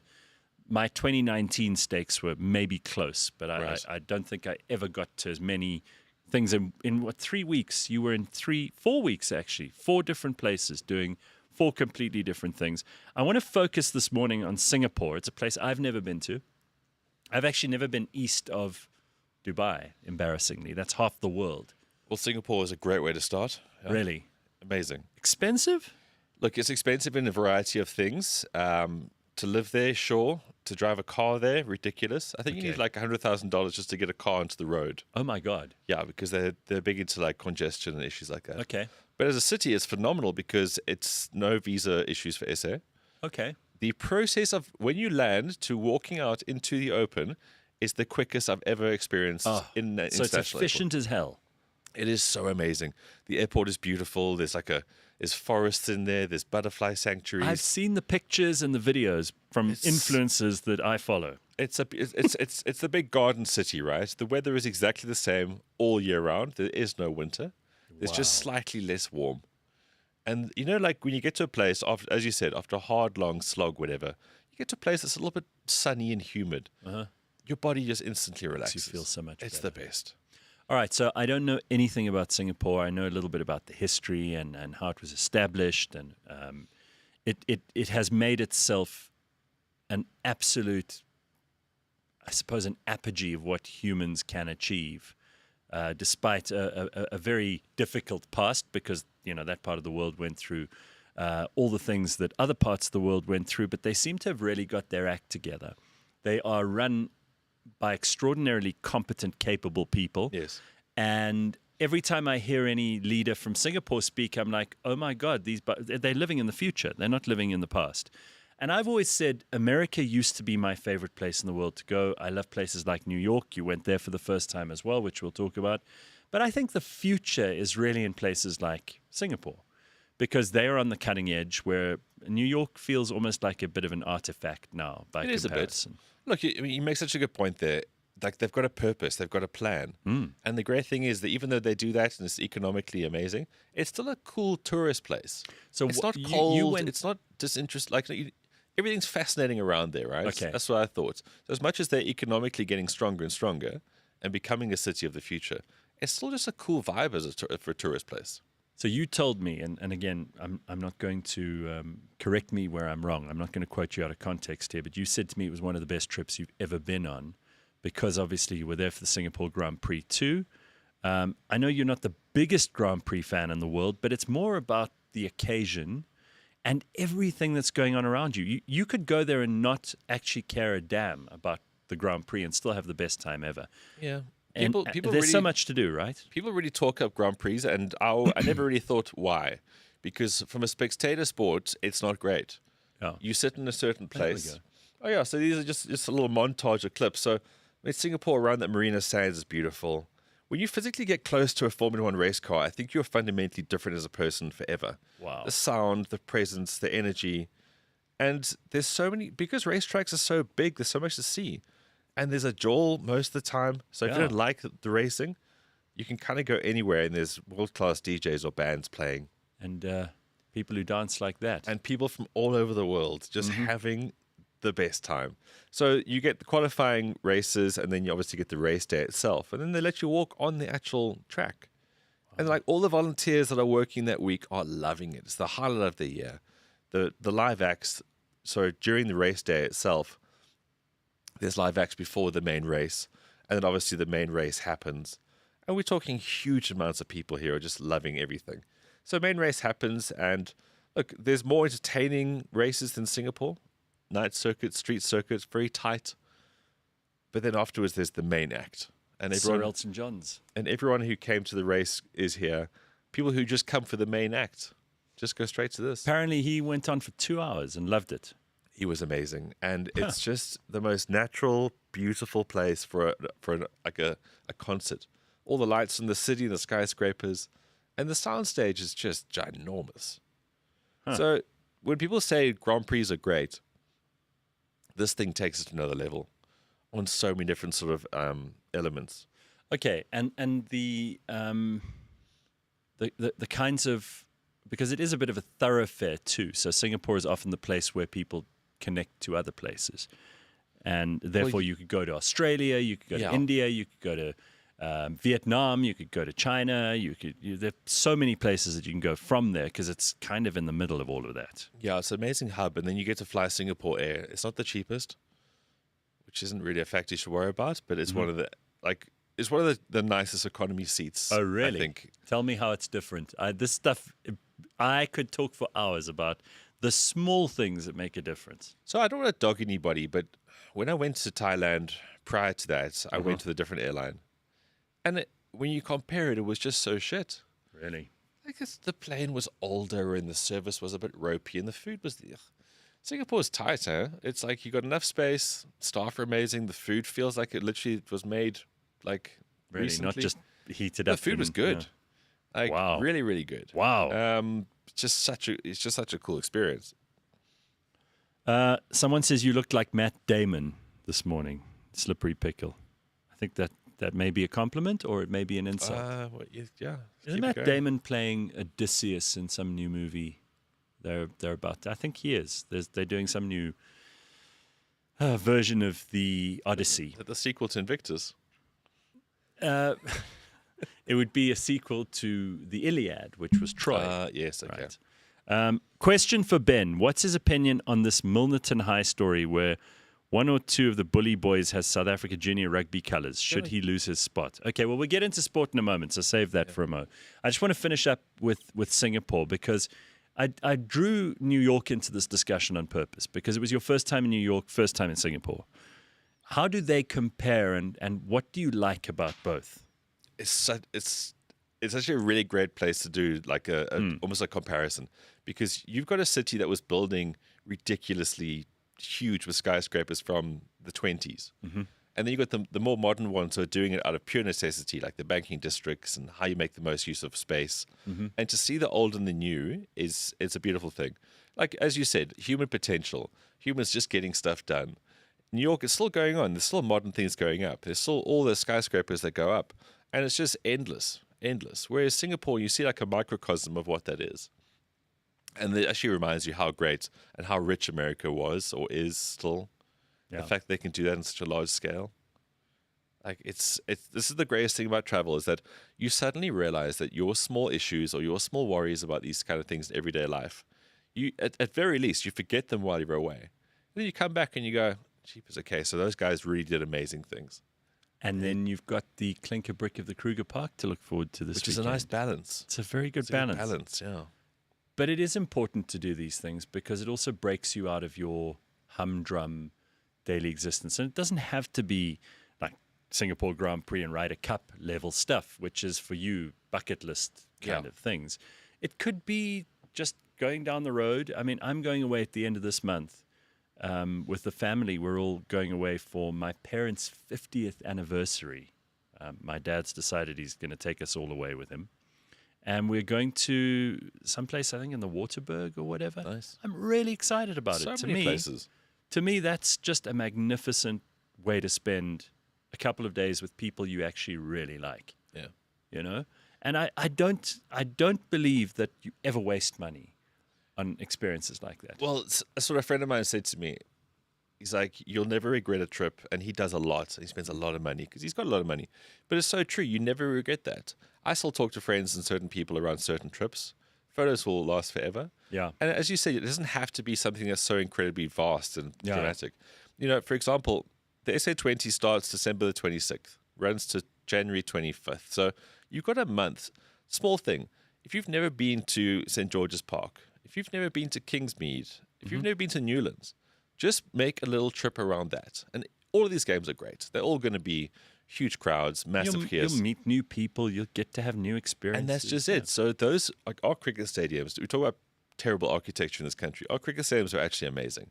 They're wonderful because they've got the built-up areas, they've got the grass banks, and they're nice. You know, they've been around for a long time. They're really great sporting arenas. They're friendly. And that's the thing. So if you want to get going on really understanding why sports trips are so good for you, SA20, domestic flights, domestic travel. All right, so that's a good place to start this conversation. But I think it's also worth remarking on, and you're in a perfect position to do this, the overlap between sport and travel and sports travel now, because there are South Africans who would rather take a sports trip to something like the Ryder Cup, which you did, or like a Rugby World Cup, which happened a couple of years ago. People will save for that. They'll make sure that they move the world if they have to, because a sports event creates a reason for you to be there, like very Great few point. things, Yeah. right? And that's another great thing with tying sports events into big cities. Like I realized this from back in 2011. I wouldn't go to Auckland. No, Yeah, it's pretty boring. that's But New Zealand is. because it was the World Cup rugby, there was a festival kind of vibe. People were excited about being there. So you get to see the city, you get to see the surrounds. And, you know, it's the same like going to Rio. Okay, I would definitely go back to Rio. But it's also a little bit seedy, it's a little bit dodgy. But because the FIFA World Cup was there when I was there, Fuck.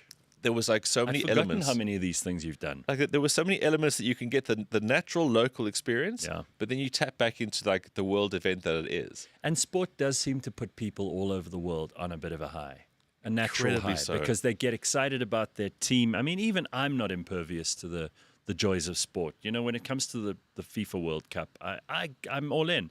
And you were telling us about how difficult it was going to be for us to qualify, and now we're in. And it's going to take me a while to get excited, but I can promise you when that thing rolls round in LA, I'm going to be like a spoiled kid. Yeah, so I mean, like you It's can the best feeling in the world. like you can go on your first trip to America, or you go with the FIFA World Cup. The greater chance of meeting people. You'll still get the experience of being in a new country. Yeah. But then you have an absolute purpose. So every day there's a highlight. It's like, okay, today's game day, or today's a travel day, and then you meet other people traveling. It really is. Like for some people, they like to be really detached. They like the getaways, and that's Yes. cool. And then you go to islands for that. But if you really want to be part of a city, because they always make the biggest effort, and they always like clean the place up nicely for you as well. So Bitcoin Bud is bringing it all together like the people in the comment section can do. He says, I got puss drunk at Supersport Park in 2011. I'll never forget it. Really bringing together the poll that we're trying to do with the drunkest city, sport, travel. He really is just winding it all together, Bitcoin Bud. Supersport Excellent Park work. is a very hospitable place. It is a It's hospitable lovely place, yeah. And that's where you sit on the grass embankment, and Pretty much. you know, often there'll be attractive women walking around with skimpy outfits. It's not a bad view. There also are going to be drunks who will fall on you occasionally. Yeah, Yeah, but now again, going back to the SA20 reference, because you win that catch 2 million. yes, that's tremendous. People now focused, so Yeah. you get less drunks, less Right. bad behavior because everyone's watching. Oh, It's I a mean, genius idea. Who doesn't 'cause- want to win millions? No, you can't. Sure. You can't win millions if you passed out. No, absolutely. You got to time your booze. All right, so then there are a couple of other people here. It's only the singles that can talk about traveling overseas. This is not true. This is from Togolosh. So Togolosh, obviously, Also, the singles, is that who we yeah, call now? the singles. I mean, I think that it's sometimes much better to travel with somebody because Yeah. you get to share the experience. I mean, this is often what Ben and I have spoken about. Is it's great to go and experience these places on your own, and you get to indulge your own interests, whether it's architecture or sport or whatever it is. But it's also nice to have someone there to witness it with you and to share it with and to laugh at things with. That can make it way more exciting. And of course, it's double as expensive, but then Yeah, I think that's what it was a Tokolosh. Togolosh, I think obviously that's- Togolosh is Tokolosh was kind of alluding to that, is that if you've got a family, you're in Singapore Grand Prix right now. No, you're not. I mean, I get that. But there are other things you can do. I mean, my Precisely.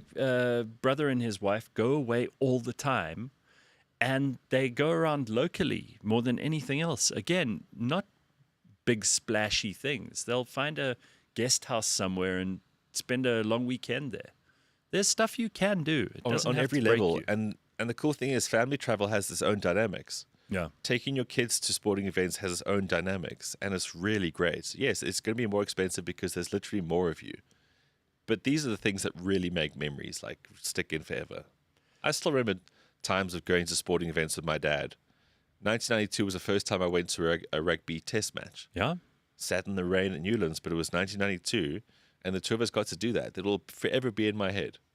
Playing against Australia, cuckest game of rugby, we lost. But it was a great day. Then somebody says here, Changi Airport is amazing, but the best airport is in Koh Samui in Thailand. Well, it's quaint. I wouldn't say it's Okay. tiny.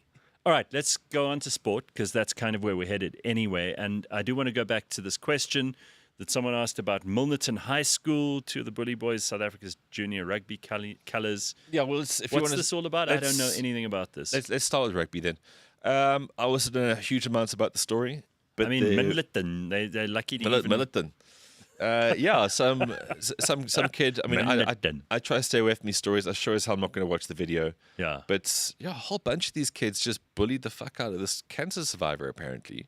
Oh, nice. And it This is turned what happens in Milnerton? It turned the school upside down. Right. If there's kids with, so it's actually a very good question. Now, when you start playing for the Springboks, there is this swearing in process where basically the management tells you, you are now a Springbok, you are now going to act differently. You have a higher set of standards that you now live to. Right. Not play to, now you live to. And I think this is one of the things, and I always believe this with martial arts and combat sports too. Once you get into this, you need to be a disciplined human being. You can't be a scolly. You can't go around bullying and all that kind of stuff. I agree. If you want to play rugby at a high team, you need to be a decent citizen, a decent person. I agree. So if these kids are bullying other people and they've been guilty of this, I totally agree. Kick them out of the team. Teach them a lesson There early need to on. be consequences, Ben. Always. Right. But sticking on rugby, and it's been a very interesting week. So the Bulls beat Connacht last week by a point. And there was a moment in the game where the Connacht Oak blixemed one of the Bulls guys, and then the Connacht Oak's like, no, he grabbed my balls. Yeah, a bit of he said, she said kind of things ensued. Sounds like, when someone doesn't like the person who, or they don't like the way things happened. And then the next day they say, oh, well, he tried to abuse me or whatever. So it sounds like an excuse. So the alleged abuse happened at a ruck, and people have been scrutinizing this footage now this whole week. Okay, so people are looking for evidence. So Jan Hendrik Wessels is the guy that got punched. Okay, so the Irish Oak, the Connacht Oak got sent off for punching. Rightly so. You don't punch someone in the rugby field. Yeah, okay? Of course. And then it was like, oh, ref, you grab my balls, you grab my balls. So now, out of nowhere, these fucking, I don't know, suspension tribunals, disciplinary committees, call them what they will. They've now banned the soak for Jan Hendrik Wessels, okay? Okay. 9 weeks, 9 matches. But the point is, did they have evidence of him grabbing the balls? Zero evidence. So now he's been given a 9-week ban. And what makes this so bizarre, and I know everyone in the rest of the world go, oh, you South Africans, you're always moaning you're hard done by. The soak doesn't have any priors, okay? Yeah. Good disciplinary record. There is no evidence of said crime. Well, and he gets 9 there's matches. There's also no evidence that he would be interested in touching balls in the first place. I mean, really, this is not a priority. Watch the entire game. There's no sexual tension or angst. Right. There's no nothing. There we go. So horse shit, actually. But now there's been other cases. There's been Adrian Strauss got his nuts ripped off basically against these Samoans at Loftus, and he was rightfully pissed off. Yeah. The Samoan got nothing afterwards because apparently they said it was accidental. Like I've played rugby before. I've never grabbed someone's nuts. No, that's not an accidental move. How you bind move. on a person. No. I mean normally in the course of almost every eventuality, most straight men will avoid balls at all costs. It's a thing. It's not a thing you want to be involved with. You don't want to do it, and especially at that level. I mean, Jan Hendrik Wessels he's a Bok player now. Yeah. He's in the squad. He's an integral player. Oak's fantastic. Do you think he wants to go fuck around and grab Oak's nuts? Because you know the consequences are like it's just professionals don't do that. So I'm gonna back him on this. He's not grabbed the nuts, but 9 weeks. Are you shitting me? 9 matches he's been banned for. That is the entire end of year tour done. No, that's on insane. hearsay. That's like being cancelled from your job by someone with blue hair. That's unacceptable. So, people, again, it's different rules for South African players because Nettling Fischer was given a ropey ban last year as well by the same kind of Oaks. And then in other cases where balls are being grabbed, don't worry about it. It's accidental. 9 matches with an Oak with no record. Son of a bitch. Anyway, there is the URC carries on. The Sharks are still losing. Sharks lost again last week. But good news, Sharks fans, you're going to win this week because you're playing a Welsh team. Yeah. Yeah, everyone gets an olive branch from time to time. But yeah, tonight the Bulls take you on Glasgow Warriors. That's a big match without Jan-Hendrik Wessels, obviously. Okay. That'll be 9:15. Tomorrow, Lions versus Ulster. Tough game, 2:15. So there's the Sharks win at 4. They're playing Scarlets. They're cuck. Yeah, Welsh, they're obviously that name. And then the good Italian team, Benetton, they'll be taking on the Stormers. Now, the Stormers are shit hot right now here. Sasha Fama Ngomazulu's playing well. They're scoring points. They're top of the log. That'll be at 6:30 on Saturday. But it's a wonderful weekend for football. Okay. But wait, there's some fun. How so? Well, it's the Premier League. James's team won a game again, finally, Liverpool. So now Liverpool are back in it. I wondered why he was in a good mood this Such week. good news, huh? But fun and games, first of all, I got to tell you about the CAF Champions League. That's like the big thing on the African continent. Yeah. Sundowns are there. Sure. Pirates are there. Sure. It's a very weird Our system. Flex's team there, the Orbits. Orbit FC will never be in the CAF Champions League. I will put anything you want on it right now. Those oaks will never be there. Okay. So there's some funny games there because there's this strange format. James, we haven't even chatted about this.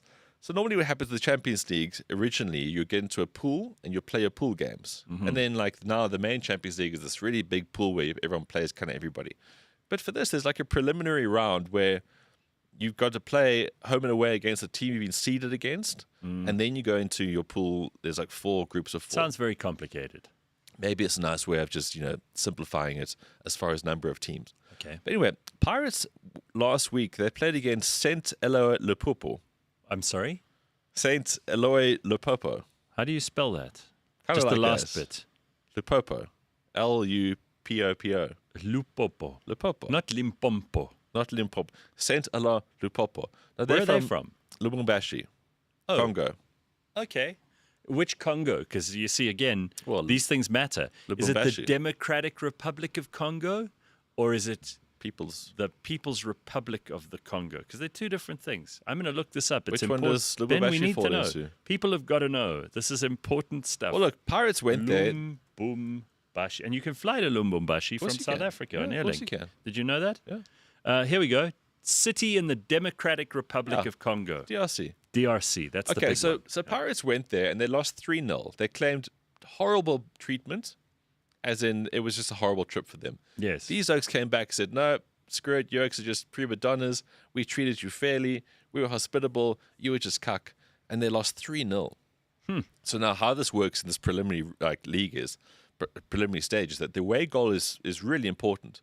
So now this match that's happening on Saturday at 3, if Saint Eloi Limpopo come here and score 1 goal, Pirates would then have to score 5 after that just to try and get through. So it is really, really tough. It is currently at 3-0. That's the deficit they've got to kind of get back. If it finishes 3-3, then they both have 3 home goals each. It goes straight to the penalties. No, You ever been to Lumbumbashi? no, I don't. Well, Ben, according to travel.co.za, you can get there for 5,674 rand. Reasonable. Yeah, it's 2 hours and 30 minutes travel. And maybe you can check out whether or not Pirates have there's any truth to these rumors about how badly they had it there. Maybe you could prove them wrong. I have friends who travel to Lubumbashi often, Okay. mining people, and they all have their There we stories. go. So yeah, Pirates up against it, against Saint Louis Limpopo, and it's going to be a hell of a match because if they don't win and win handsomely, they're out of the CAF Champions League just at the start. Jeez. Sundowns are doing way better, of course. They're 5-1 up against Remo Stars. They're from Nigeria. Okay. So that game will be on Sunday at 3:30. And then we enter the group stages. So, yeah, good luck to Pirates. You don't want to cock that up. And then Premier League this weekend. Obviously, Arsenal are on top. Arsenal are Makes just you happy. clapping oaks left, right, and centre. Atletico, They've basically grabbed the rest of the teams by the balls. they've got them. They've got them. They're going to get 9 weeks. Vice grip. They're going to get 9-week bans for the beatings they're giving out right now. Right. But it's time, The trajectory is there for these guys, and they're gelling quite nicely, and they're scoring goals. That's the thing. They had a 4-0 win in the Champions League this week against Atletico Madrid. Can I interest you? I hate to interrupt you, Ben, but can I interest you in places to eat in Lubumbashi? Go ahead. There's Chez Sunil, who's got a 4.8 stars out of 5. Nice. It's Indian food. Okay. Then there's Latte Lounge, 4.2 stars. Sounds nice. Yeah, I mean, these are the places you can find if you just do a little See, now, if the searching. Pirates guys went here, they probably didn't plan well enough. Yeah, now, if you didn't like Chez Sunil because it sounds Indian, and it is, then you can go to Chez Marc. And Chez Marc, they do traditional Congolese food. I mean, this is just a tiny smidgen of the available delights in Lubumbashi. So don't let the Pirates team put you off, okay? And that's another thing. You got to go yourself to really find out. That's it. Nothing beats experience. You got to. So, yeah, Premier League this weekend, there is a Super Sunday, basically, in the works here. But, yeah, on Saturday, Chelsea, Sunderland at 4. Newcastle versus Fulham at 4. And then Man United, they beat James's team last week. Oh, I know, that was Man horrific. United beat Liverpool in one of the highlights of the sporting year. Yeah. It was... I actually heard a couple of Man United fans stuck their head out from the parapets and had the cheek to say, we've always been here. No, they are. Within 15 minutes, the old Man United fans came back. I mean, they're playing Brighton this weekend, and Brighton are pretty good. Okay. But it's a really good game because now the guys are going to come back with, like, actual hope. They've just beaten the best team in England. Best team in England for, like, quite a while. Now, speaking of Premier League teams, you know, we're very involved with our audience on this show. We're constantly referring to the comment section, checking on the leadership scores to who's the number one commenter, getting emails from them. James ignores those emails, but the rest of us reply. And you bumped into someone the other day who bought an Accrington Stanley last shirt. week. Yeah. Last week. Sorry, I mean, I didn't get your name when we met, but yeah, he told me, like, I've got an Accrington Stanley shirt because of you guys. Wow. That's incredible. Who would waste fucking money on that piece of shit? Well, I think £20 well spent. All right, well done. We appreciate that. I think That's it's £20 good. well spent. All right. Lovely. And then Brentford are hosting Liverpool on Saturday at 9, the big late game there. So again, Brentford, they're not as good as they were last year because Brentford generally make players good and then they sell them for money. It's a bit of a farm, that place. Yeah. So, yeah, James, you could have 2 wins in 1 week. How exciting is that? Oh, no. But, yeah, Sunday's the big one. Okay, so if you're a massive football fan, Sunday is the day where your kids probably won't get much attention from you. Kids, I don't know if that's going to be a make or break thing for how your weekend goes, but that's just going to be reality. Arsenal versus Crystal Palace at 4. Great game. Amazing game. Aston Villa versus Man City at 4. Although Aston Villa just lost in Europe this week to some team called, was it Go Ahead Eagles or Eagles Go Ahead or some shit? Okay. So they need to bounce back there. That'll be at 4 o'clock. Bournemouth, who are like becoming the dark horses now of the league, they are taking on Nottingham Forest at 4. And then Everton versus Spurs at 6:30. I mean, you've got to appreciate how big football is. We're going into AFCON end of the year. We're going into the FIFA World Cup next year. I love football nowadays. So many talking points. I know, and really rugby has always taken more of the shine from you. But I do agree with you. Like when the stakes are high, and you've got people who are truly skilled, and you've got massive fans who are passionate as hell, it just ups the ante. I feel I talk to strangers about football because it's just so easy, and the jokes are easy. Yeah. It's so relatable. There's so many universal talking points. It really is just great. There's also the Formula One this weekend, the Mexican Grand Prix. Oh, okay. So it's moved to Mexico. Yeah, we're now in that sort of Western Hemisphere kind of thing. That's where the races are. So Oscar Piastri is still leading. He's on 346 points. Rent Boy Norris 332. Very tight there. It's difficult which side of the McLaren coin you think is going to work out here. Like, is there team dynamics? Does that Zach guy with the hairstyle prefer Lando to Oscar? It's cool. I mean, like I said last week, there's a fun dynamic there. And then Max Verstappen had a good week last week in the Formula One of America. So he's on 306 points now. He won the main race. He won the sprint race. So it's just 40 points between him and first place now. Everything looked lost earlier in the season. Red Bull car was doing horrible things. Horny Horner was getting fired for being a creep. It wasn't good times for Red Bull. They've come back, though. And Max Verstappen, just testament how good the Soak is. He doesn't have a teammate, basically. No, he doesn't. Yuki Tsunoda is like, you know, like that Play.co.za plane that flies around with the branding at the back? Yes. That's like Yuki Tsunoda, basically. It's just like Red Bull branding. I know he finished 7th last week, but you need to be helping Max to the top against the McLaren Oaks. Come on. It's just... Okay. And then, two last things. There's big cricket. The women's is World Cup. I got to tell you, I watched a little bit of the Frontiers over the weekend. People are into it, huh? Ben, it was quite entertaining. Now, I've said some terrible things, which I will stand by, about women's sport in general. But I kind of got into watching the Frontiers. I watched for about 45 minutes. Yeah, look. And I was thoroughly entertained. It was exciting. It was interesting. I started getting to know some of the names of some of the players. I found myself bewildered. In these tournaments now, they're getting a bit of momentum. As we said, they got thrashed in that first game against England. Yeah, very bad. But then they've gone from strength to strength. And they actually scored a lot of runs against Pakistan in this last match. Yes. So, me personally, my preference, I don't like women's cricket because it's too low octane. As in, the bowling's slow. Yeah. The hitting is quite weak in comparison because I've watched sports and cricket Well, I was forever. cuck at cricket, so for me it's fast. So that's the thing. So for you, the tempo is actually great, and this is what I love about. For me, that. it's perfect because Yeah, totally. I'm like, yeah, well, she could have done a better job. But then I think of myself, and I'm like, I couldn't have. And people are getting behind this. So it's just everyone's got a different speed. My Right. speed through years and years of sport is here. Yeah, But for many people, watching the Women's World Cup is actually the thing. there we go. So the Australians are always Flex and James, big Frontiers fans. massively, especially James. Oh. But okay, so we're playing Australia this weekend. Okay, Australia, the only unbeaten team in the tournaments. They've always just been the best. Yeah. Mostly because Those Sheilas. they grew up with Oaks. They're durable. They're battle hardened. They talk the shit. I have to fight them off in pubs. They're tough. They're burly. They're durable, and they're talented. Burley's maybe not Well, the some of best. them are, but they are. Maybe not the best word to use. The Australian women's cricket team is always going to be the sort of pinnacle you want to go up against, and our women are doing that. So that will be Saturday, All right. 11:30. We're already through to the semis. Okay. Who we play is determined of how we do against this match. The best always wants to play the best, and that'll be happening. And then UFC 321, it's in Abu Dhabi, so you're going to get Sweltering. You're going to get a lot of guys with Magomedovs and Khabibins and all those kind of things in Yeah. the name. Sure. But the cool thing about the Abu Dhabi UFC is that the main card starts 8 p.m. What the fuck is that? 8 p.m. is when the main card starts. Yeah, exactly. It's not a great card.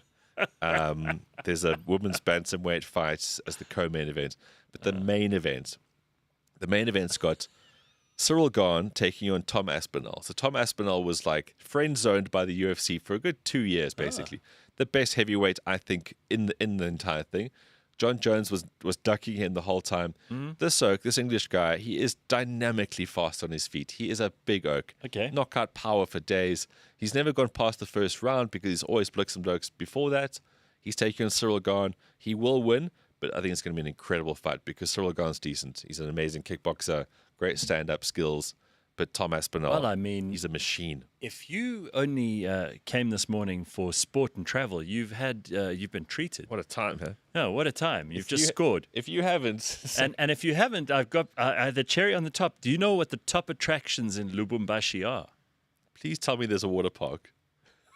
There's the Cathédrale Saint-Pierre et Paul with their big cathedral. Okay. Looks like it's kind of neo-Norman-esque. Anyway, there's the Stade Tout-Puissant Mazembe. I'm guessing that's where the football takes place. That's where the football takes place. Then there's the Lubumbashi Zoo, which has a good-sized car park among its many pluses. That's the name. There's the Monument de l'Identité Katangaise, which is located in the middle of a very busy roundabout where you could be hit by cars. So maybe you want to avoid that one. Don't laugh. This happens. People travel. People pay thousands of rands to It's go the to people that get hit that always laugh initially. There's the Marché de la Katuba, which is a market where you buy all kinds of fruit and nuts and shit. Am I persuading you? There's the Marché de la Roichi, which is where they sell curios Okay, of various nice, kinds. yeah. That's a nice place to go and shop for some stuff. And then they do have something called the Terril of Lubumbashi, which looks like Secunda, really. It looks like Mordor. There's flames and shit. I don't know if that's a good idea. Maybe I'm not the wrong person to ask, and maybe the search delivered the wrong results for me. Look, I always just feel like if you get the combinations right of all of those things, they'll play into each other's hands. Lubumbashi, who knew? I don't mean to be xenophobic, but the food scoring star system is not the same in the Congo. A 4.8 there is a 1.3 here, says Calder Santos. And he knows. He knows about this stuff. The sports updates have improved massively since James isn't doing it anymore. Oh, well. I mean, it's one of the reasons we canned the Monday show. It was a serious low point. Yeah, guys, I really am sorry that I'm so nasal today. It's just been a week. I don't Please, what are you apologizing for? I brought sound- it up at the beginning, I and know, but I don't care anymore. I sound like crap. When are the books playing, says Oh, guys, Bitcoin Boot. from next week, we got 5 weekends in a row, starting against Japan. Okay. All right. Okay, so on that, we're gonna have a special feature with ex Springbok Flip van der Merwe around the autumn internationals that are happening. Like I said, from November 1st all the way through to the end, we've got 5 test matches in a row. Wow. It is Superb. a bumper time, That's guys. great. A bumper time. Don't forget KFC of Lubumbashi. That's Katanga fried chicken. Apparently, that's a real thing. I mean, we spoke about what was the place called? Chicken Inn. What's the place called in Ireland? Chicken Inn. No. James, you Chicken remember Hut. what Ryan told us? The Chicken Inn? The chicken... What was it? Chicken Hut. Chicken Hut. That's it, Chicken Hut. Good God. And it looked like vomit on a plate. Just looked like Hardy-Dar Revolting. shit in every meal. Revolting. Cannot actually wait would to go there love- and have that. Do you know what I would love? I'd love us to have a little competition on the show, and I know people will contribute and send us pictures, but of like the most unappealing looking meals you've ever had at restaurants or takeaway places or whatever. You know, sometimes, let's say you've had a really rough week and you just want to order a steak from a restaurant or whatever, and this thing arrives that's like hiding under the sauce, and it's just like cardboard, and it looks shit, and everything's gray.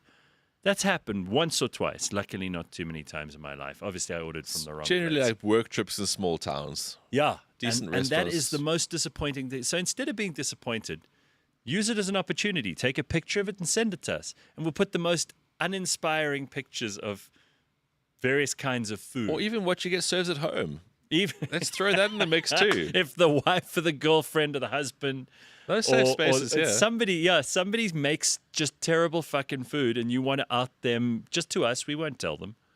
It's just us. Nobody's going to share this with millions of people. And then we will show how uninspiring those meals are. And you're just sick of it. You need to let someone know how you're suffering. This is the place to share it. James, pop your email address on screen as usual for everybody, and then you will ignore them.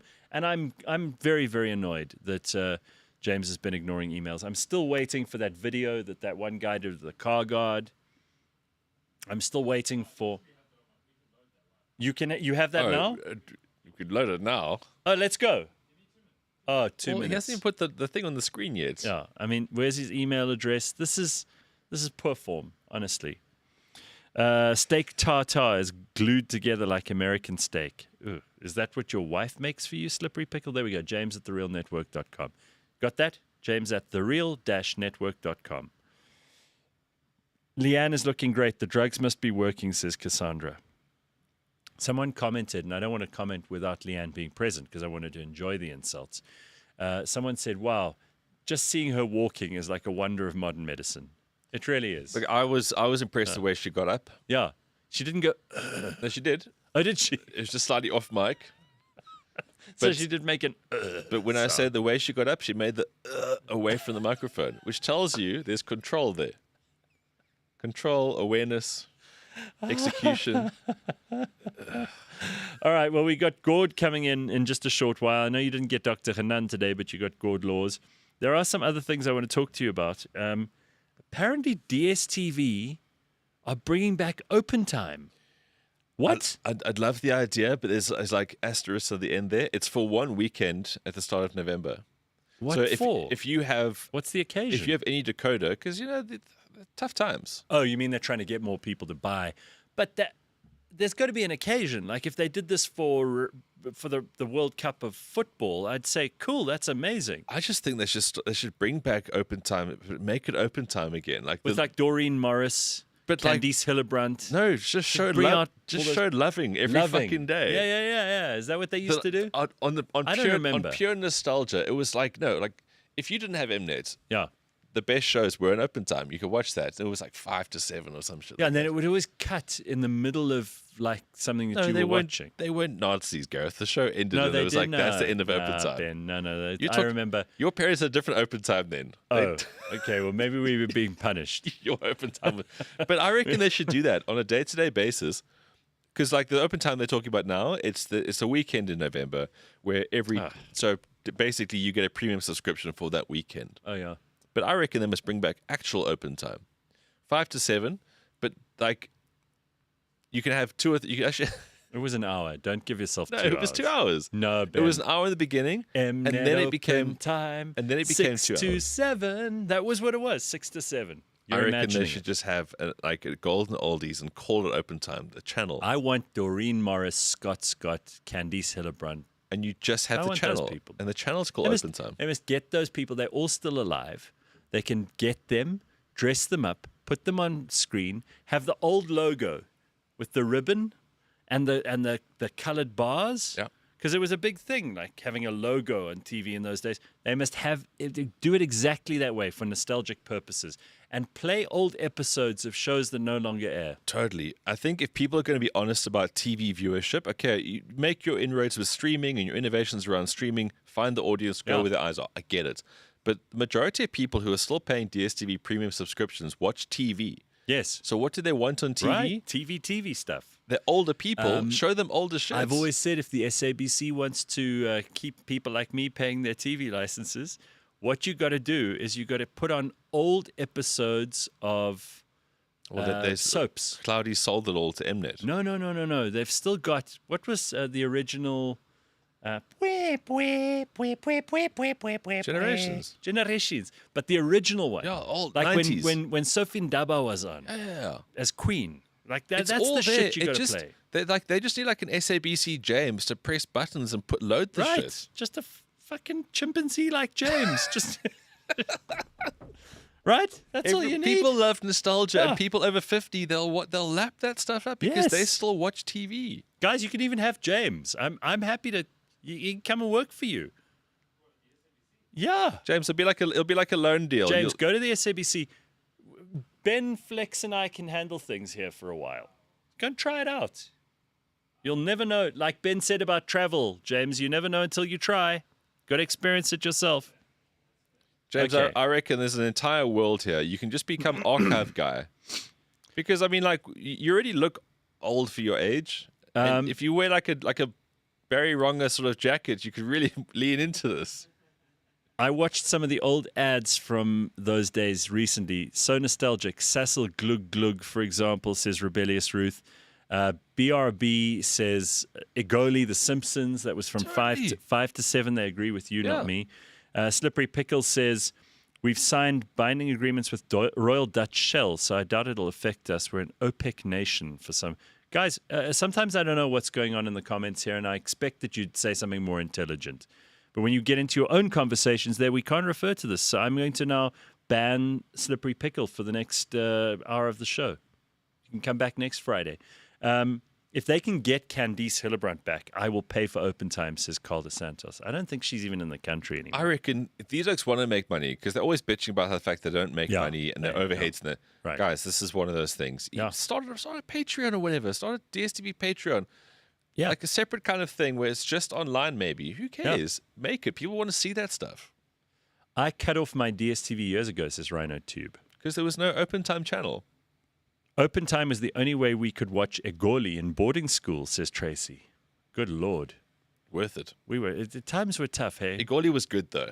Entertainment was As someone who scarce. was on Igoli twice as an extra. Were Igoli- you? Yeah. When I first got You were here, on I was Igoli? 21, 22. Oh, wow. I was doing that shit, and then I would like get extra jobs. 'Cause Did I you was- meet any of the people?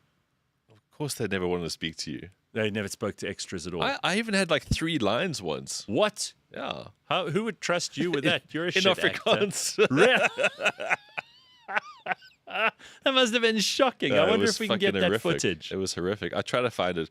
There was a stage where there was actually. What was your role in Egoli? I was the Black van computer assistant. You know, in a computer store where you need to go print shit. I literally had to give one of the main Goat? stars. That's hilarious. You were a computer assistant in Talk about fucking miscasting. Oh, that's great. We've got to find that footage. But like Igoli was cool. Who were the actual stars you were involved with in the I don't scene? know. I don't know. Did you not help? It wasn't like What's her name? it wasn't Lona. It was Lona. Yeah, she was the big fucking she star. was. I met her younger sister this week in Pretoria. She's got a younger sister. Wow. Okay, I'm Good interested. genetics in that family. Yes, definitely.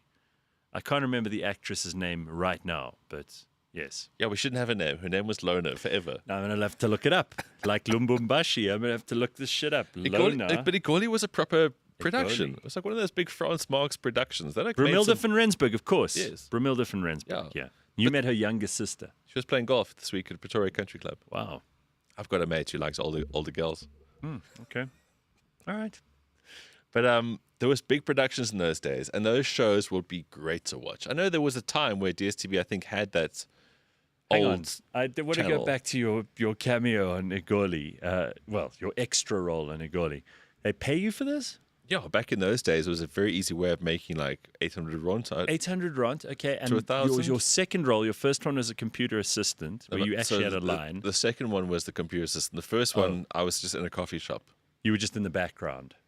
So when I arrived in Joburg when I was like 21, I was doing presenter courses because back then radio was like a big thing. Yeah, you had to become a star. And then what you would do is you would do these things where you go to all the studios and you would like meet the people and you would practice all the shit and you would do that. And then while doing that, they were like, well, go be an extra on these things too because you see how these things work, whatever.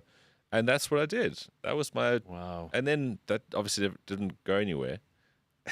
Wow. Clearly. Good reasons. Go back even further, says Tracy. If you go to the days of TV4. TV4, what's This that? is amazing. This is so old. Tracy is so old. The days when TV4 would only switch over from TV2 at 6 p.m. We watched MASH, Family Ties, and Growing Pains that way. TV4. After TV4. Holy shit. This must have been in the days they just brought TV to South Africa. Must have been. Yo, the 70s, That must have huh? been one of the most exciting things to ever work in when TV started. It Once must a have week, been cool. live open time, Ruda Landman would be on. And we Ruda could was have her back. Ruda, I mean, she's very popular. Open time. Okay. So Gotta that's make like, this it work. could be a thing. Family Ties was great. Michael J. Fox was on there. I heard a great joke this morning. Well, it wasn't a joke. It was a guy who's actually trying to make his wife feel better. She goes, oh, my friend Pam died. Tell me a joke to make me feel better. And then the guy goes, I can do that. No problem at all, honey. He goes, knock, knock. And she goes, who's there? He goes, definitely not Pam. All right. So SABC never had a poll to see what was popular. But if they did, they'd know this stuff. This is the stuff. Is GORD on? Okay, can we see him on screen? Hello, Gordo. Oaks have been on, James, yes, God's good. sake.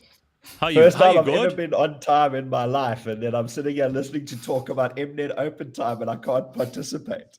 We can't hear him properly, James. Give us a little more volume Yeah. here, for fuck's sake. What if they check, put a is it- speaker in the studio for us, It would Gareth? be nice. you know? Oh, Is it how about my that? fault? Or No, is it's it not your James's fault at all. fault? No, you're there and you are prepared and you got headphones on and you fucking bald and that's So great. bald. So Gordo, you sent bro. me a thing. You sent me a thing this morning, which I want to. I just start off with because I know it'll irritate Ben as much as it does you and me, and everybody else who has to deal with this. I was talking about being scammed by like fake advertising in my inbox a little earlier, but I've moved on. I cannot believe the number of oaks online at the moment who are trying to sell themselves as traders or as motivational speakers, but these are the least credible people you've ever seen in your life. The clip you sent me, which I refuse to play now because I don't want, first of all, for this oak to think that we're targeting him specifically, or I won't play it because it's just so cuck. I'll explain what he says. He goes, "Chick, more phone, more trades. Bang, bang, bang. There's 40 grand in my account. I can do this for you as well. Sign up by messaging me, DM me with this. Show me." Or I think is his thing. And then he but wants... I also yes, that's bad. And these oaks are actually, they're scamming people. They're pulling in gullible, credulous people every single day. I can't believe this is happening. Yeah, I mean, it's not specifically Money Tribe 21, aka Justin Harrison, that we're really talking about. It's more of the broad. It's, but this all started with you and me sharing clips of that alphabet who does the property in Cape Town with his shirt off and his rippling tribal tattoos, the most premium tattoos of 2004. No. It's just, let me just more description, Gord, because you've left out that he has a mohawk. Effectively, he's in his 50s probably at this stage. Asymmetrical haircuts, but that's when you actually get two separate haircuts. One on the left for when you're feeling more formal and you have to approach a boardroom and tell them how to 100x their capital and move that into crypto coin.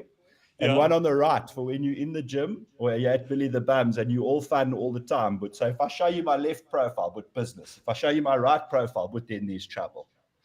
You have to have it carved differently. But actually, Okay, but this two guy. separate oaks. So I shared this video with you, and you thought this can't be true. I actually sent it to Ben and to Nina Hasty as well. Nina replied with she did exactly the accent he did. How's it? Something like, I promise you, if you're not winning yet, you'll be winning. You just got to get your attitude right. This other guy's a life coach, stroke mentor, stroke motivational speaker. Like the thing is that this oak in particular actually has a successful business that I walk past 4 times a week because it's in the town that in Sea Point, and they sell property and it seems to be working. So it's not as like you imagine that this oak imports like sport performance exhaust pipes for AMG Mercs and then can have them installed in your car using like illegal East European connections that you're not actually allowed to have. No, the earth sells property in the Atlantic seaboard. But so this property business, I so badly want to name it, but I feel like we shouldn't. They've got the little placards outside, like house in Bantry Bay, 32 million, lovely sea views, 2 bathrooms, like comes with a cat. Like it's an actual legit business, but then you go on his social media and this rippling, but he looks like Dave Bautista from the WWE when he was still in his massive roid phase. You know, like Dave Bautista now is quite arty and a little bit, and he's like taking himself seriously as an actor. But when the oak was roid put in WWE, that's what this dude looks like, but with more hair.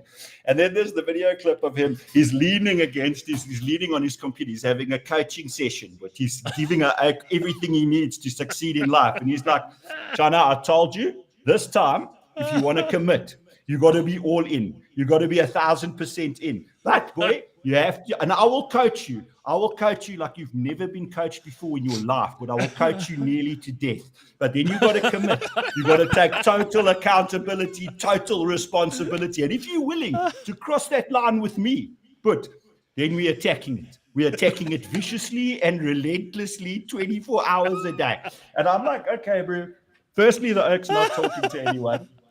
It's not real. And secondly, what is he coaching the oak to do? Sell houses. Can you imagine an oak who's in real estate? Now, you got to start at the bottom, bro. You're not selling 32 million rand Camps Bay properties in your first. You're selling small apartments in Mowbray. Imagine this oak ready to show a house to a couple starting a family. It's like 700 grand. It's a cupboard with a tap in it. And he's like, right, but I'm going to attack this viciously. I'm selling this property. I'm attacking it viciously. Goals, but goals. Okay, I do want to get on to, like, you know what happened 3 weeks ago. It's actually hilarious. Sorry, I've got to leave in like 2 minutes. Yeah, I know. No, so Ben, I want to talk to Ben about open time. Gord, I'm so sorry. Michelle Burgess. No, talk about Michelle Burgess. Go. She was actually not on open time. She was on Issy Dingo. Sherelle Yes, Davidian. of course. She was like Michelle Lady Burgess. That was a beautiful woman. I stand to be corrected on this, but I think she passed away a couple of years ago. But that woman launched more 16 to 26-year-old ejaculations than anything else in history. She was like the absolute MILF of all MILFs. Me and Kulani used to bunk varsity and watch Issy Yeah, Dingo she died in just for her. 2024. And we'd have to give each other turns. Someone would have to go to another room to give the one oak a turn because we only had one TV. Jeez, bro, that chick was hot. And like, nobody thought Issy Dingo was actually like sex entertainment for people with lots of hormones. Well, it's only you, and I you miss her dirty terribly. old bastard. No, me All right. and all my friends. So, do you remember? Do you remember the shows they would have on Open Time? Because Ben keeps mentioning Loving. Was that on? That was the business. Yeah, Loving was on Open Time, Full House, and Ben was right. It started as 1 hour, but for like years and years, it became 2 hours. So it was a big ad campaign about like hang on, Open Full Time House. is now 2 hours long. Full Step House by was the step. one was John Bob Stamos. Saget and those the Ashley Olsen. and the Olsen twins. Olsen twins. John And then there was Stamos.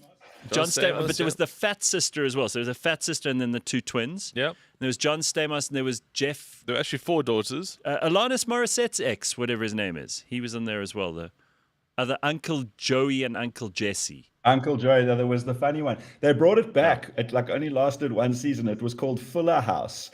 But they brought it back with none of the cool characters. They didn't have Bob Saget, didn't have John Stamos. It had the fat, the non-funny, Funny. plus-sized one.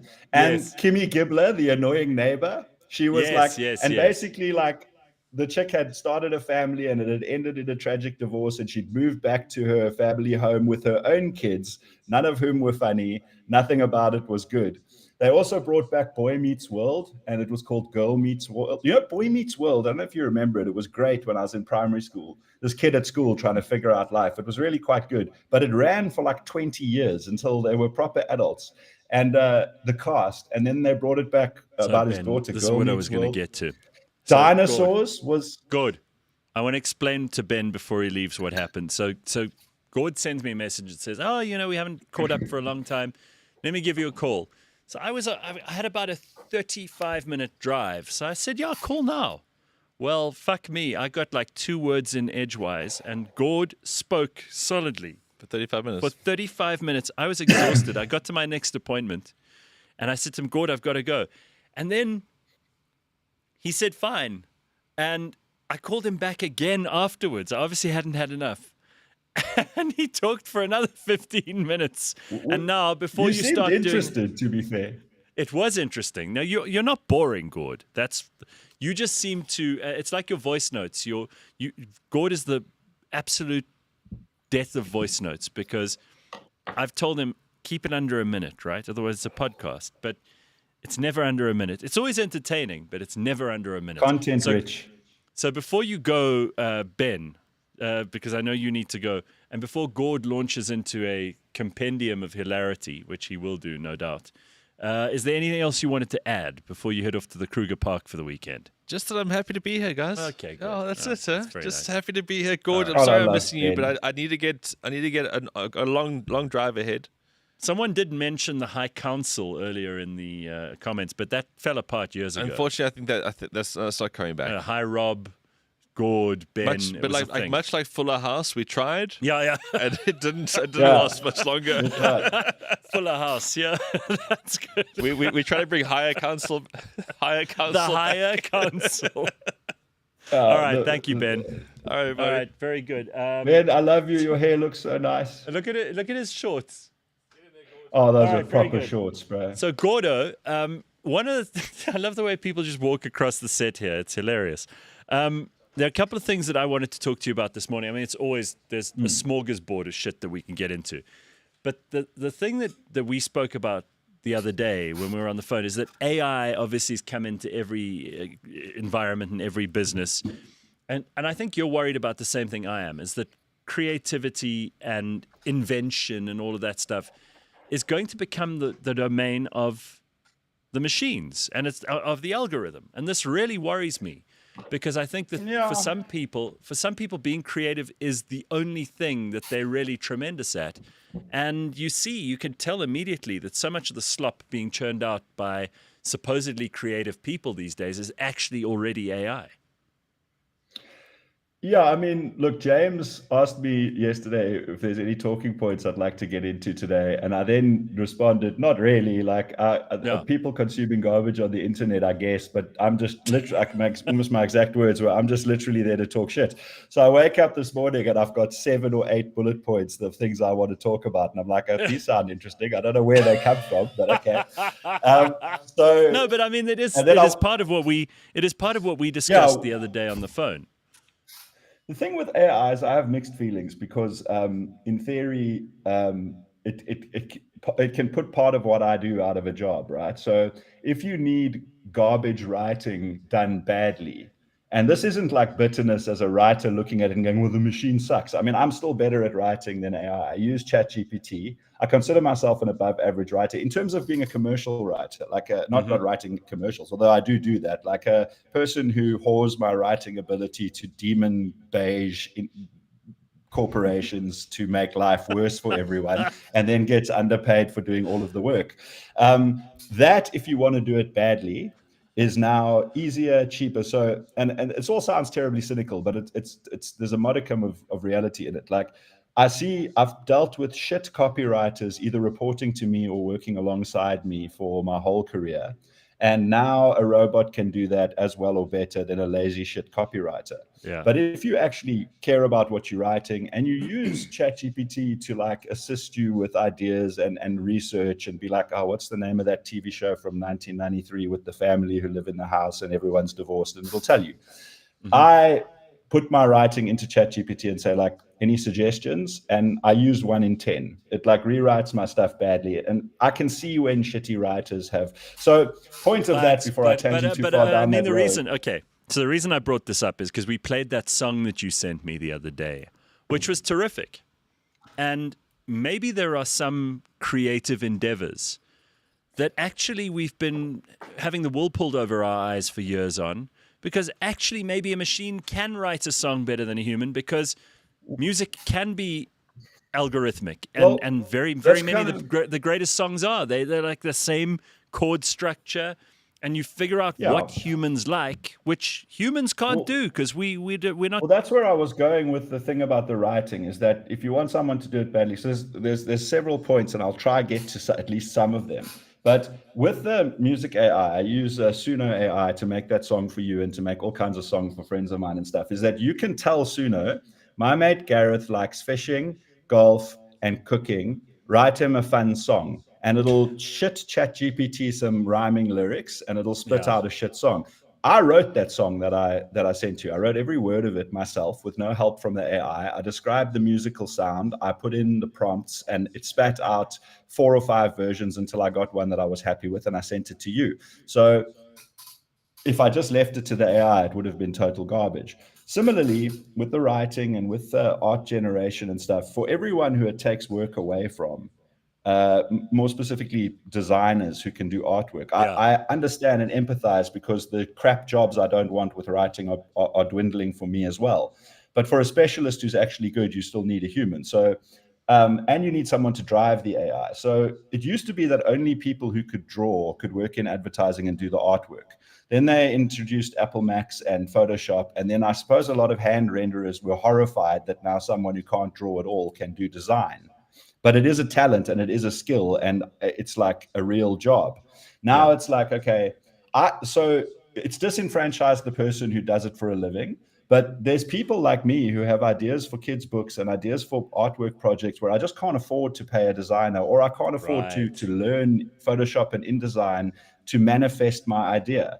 Now I can tell the robot what I want, and if I accurately describe it, it will spit out something like what I want. So it really is a new way of interfacing with the computer. And it really is like, if you have an idea, you can get it to be real. I want to read you something. This is hilarious. So a friend of mine, she is a girl probably in her mid-30s. This is her breakup message on WhatsApp from a guy. He didn't even edit out the beginning, okay? Clearly AI. So listen. Here's a thoughtful and respectful response you could use to let her know where you stand. That's how it starts. And then he goes, hey, and I'm going to leave her name out.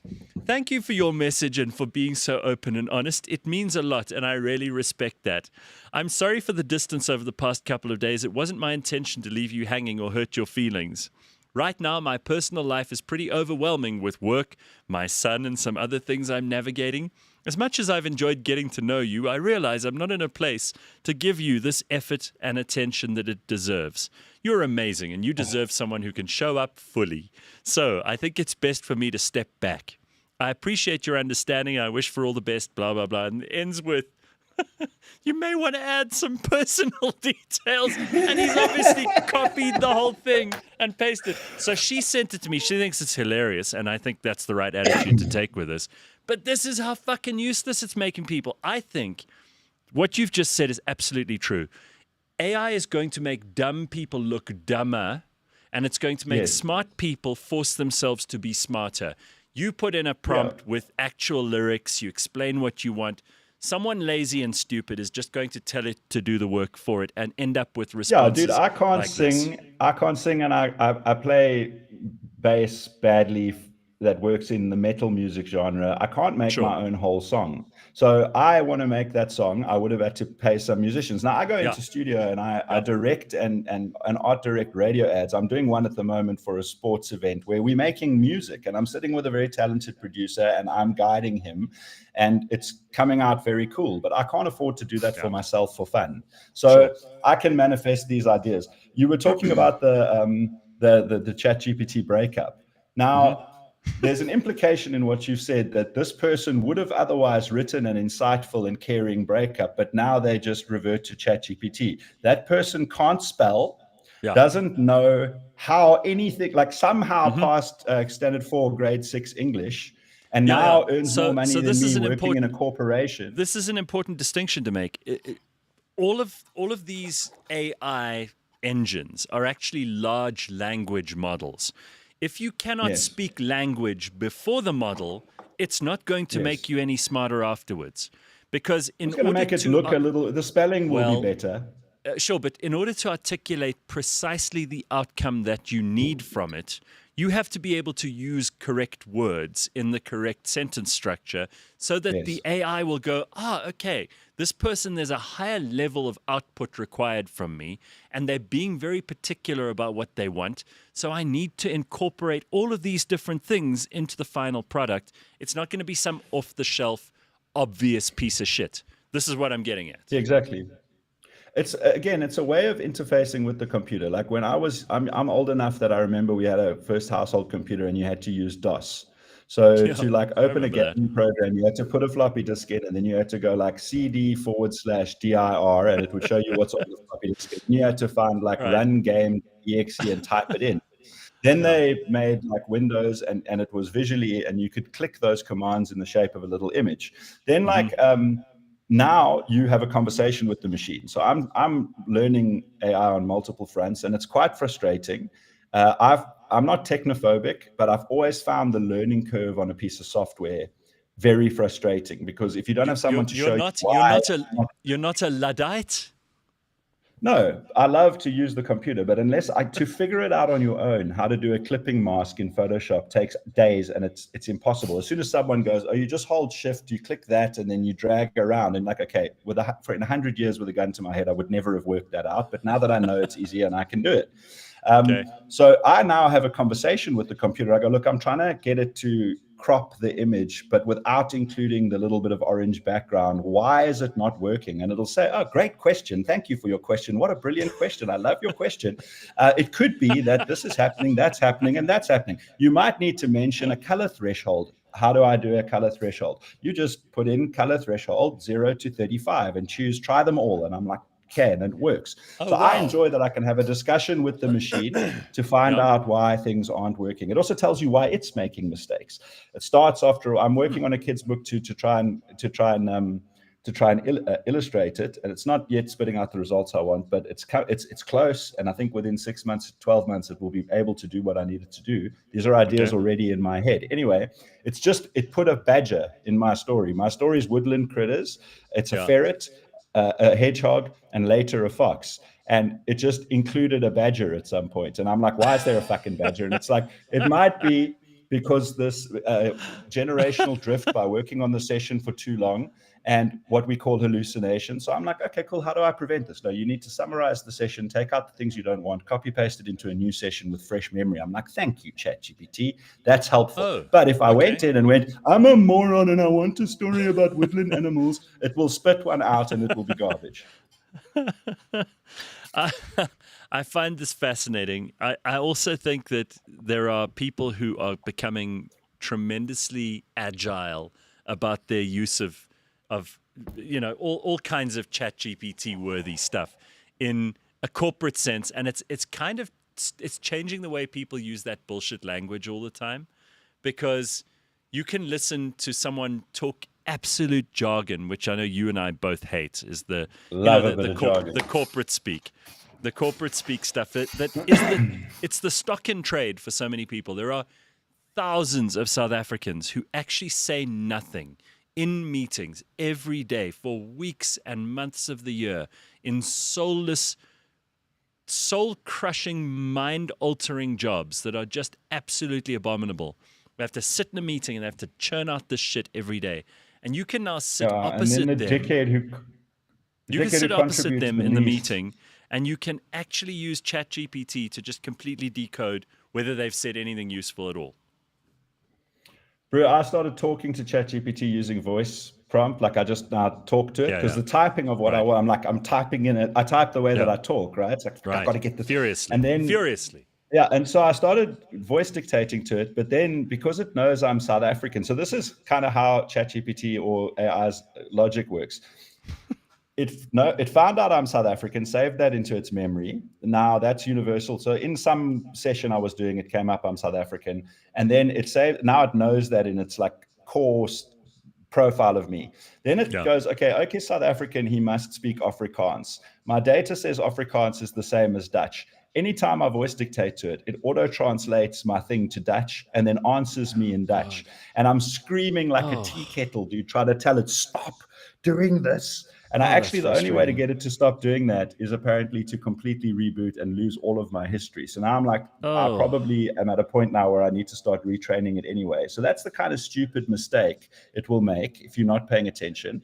And if people are just using it blindly to avoid having to do their non-jobs, it'll continue to spit out bullshit. Do you remember when you, almost like all of us, when you first got Windows, MS Paint was on there and you drew little stick figures using the mouse? ChatGPT AI at this stage is like the same as that. A moron who couldn't draw. Exactly. Not that not being able to draw makes you a moron, but a person with no artistic talent could have a lot of fun. Now I can make a picture, and it's a garbage picture. Yeah. But on the other hand, things like InDesign and Photoshop and After Effects enabled movie making, graphic design, like photo manipulation for people who really want to learn it. So also, we consume garbage. It's our own fault as society. And now this it's easier to make more garbage for us to stare blindly at. Some people are making very cool, very funny stuff, and it's a little bit easier for them. The point that I'm getting at is that the marketing horseshit that is now there's more of, and that assholes can make more easily, already was bad for you. What, are you upset that this horseshit you shouldn't be consuming, that's rotting your brain and stopping you from living your actual life, is now easier for assholes to make so you can drool while you stare at it? What are you losing? If you've got a favorite creator who hand makes the stuff, still follow them. Yeah. Thanks for listening. I'm glad I could get that off my chest. This piece of useful information was brought to you by GORD Laws. So listen, what are you doing at the moment? You still got the girlfriend? You're working all the time? Do you go away? What's the life of GORD Laws at the moment? I have a magnificent girlfriend called Claire. She and I are very happy. And that's nice. It's quite drama-free and just good vibes. Yeah, so not like that crazy chick that you had years ago who was just awful. No, just I had one very traumatic, crazy. The reason that Gareth is so familiar with that is because while I was going through that nightmare horror of a relationship, I was doing the show once a week, so I was giving Gareth constant No, updates about I how got traumatized constant I was. updates. That's true. No, she's long gone, and I don't give it too much thought. Unless every now and again you need a good story about, like, oh, you think that's crazy chick stuff? Wait till I tell you what happened to me when you're 18. No, I have a magnificent girlfriend. Work has been tough because I'm middle-aged and white. I can't really get like full-time employment in my industry in South Africa, and that's not some like conjecture. Or I've been told by people, some of whom you know, like, God, we'd love to hire you. Unfortunately, we can't if you weren't so white. So I'm finding it harder to get like consistent employment in an industry that I already don't like and would rather not be working in.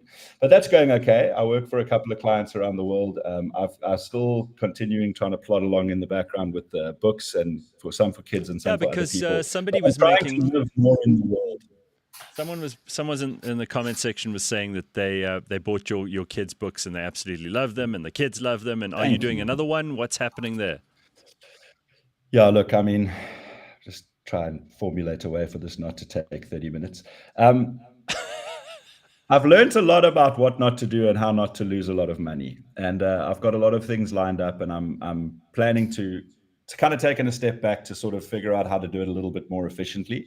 And I have got some plans to bring out a couple. I made some coloring in books to launch on Amazon purely as like an experiment for the launch process, you know, how to use that system more effectively. It's like make something that's relatively easy to make. Also doing the whole process myself using AI and then manually, humanly editing things and putting it all together. So like, okay, this is a way to launch something I don't really care about, that didn't take months or a year to make.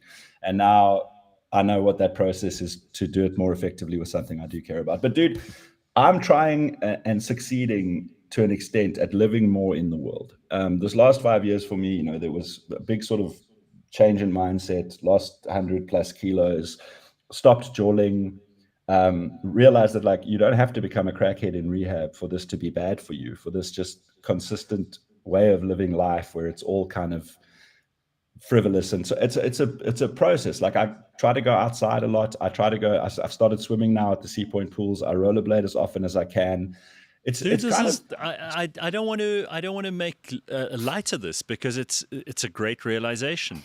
I had a similar conversation with a friend of mine the other day who also was just feeling like things were kind of meaningless. You know, you needed to make money to have experiences that were extraordinary because every day was a slog and it was just shit. And the kinds of the joy he would get out of life was so minimal on a daily, you know, ordinary routine basis that he needed to go to the most expensive things in the world and do outrageous shit just to feel something. And I felt desperately sorry for him in that moment. He's come around. He's found day-to-day stuff, ordinary things. You said now, going out into the sun, being outside, walking on the sun was my word, you know, before, and just being able to like live to go outside is like such a blessing. And dude, I wanted to also say before I don't get are you going to start a motivational talk? Yeah. No, I actually am. That's another thing that I'm working on, is trying to help people who struggle with their weight. And like I've been this whole weight loss thing that I know you not terribly interested in going into in depth, but the point is kind of related to what you're talking about. It took like a year, a little over a year, 14, 15 months to actually lose the weight. And that process started 5 years ago.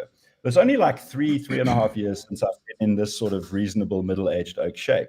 And trying to figure out what to do with this life. You know, I no longer just want to go for a dinner, eat garbage food, get a bit pissed, try get laid, come home, and then wake up with a hangover and do a job I hate anymore. So, but you've just described out of the matrix. You've just described James and Flex's every weekend. Basically, they're young enough and they're happy. So I am actually trying to figure out, like, how do I communicate this to people in a way that's inclusive and not too judgmental? But I wanted to say, dude, I'm so proud of you. I always have been incredibly proud of you. Because you started doing the show once a week. You released a little thing about it on Instagram about how you've like done your time for years and years, and it's been great for you. And like now you're going to do it once a week, and you've got a sort of joie de vivre about you. You seem to be like doing other things, and it's like you did what you set out to do. and now you're doing it entirely on your own terms, and clearly you freed up a lot of time to do whatever the fuck else you want. No, and I'm like happy I- to see it, man. I do want to say, since you brought it up, we took a look.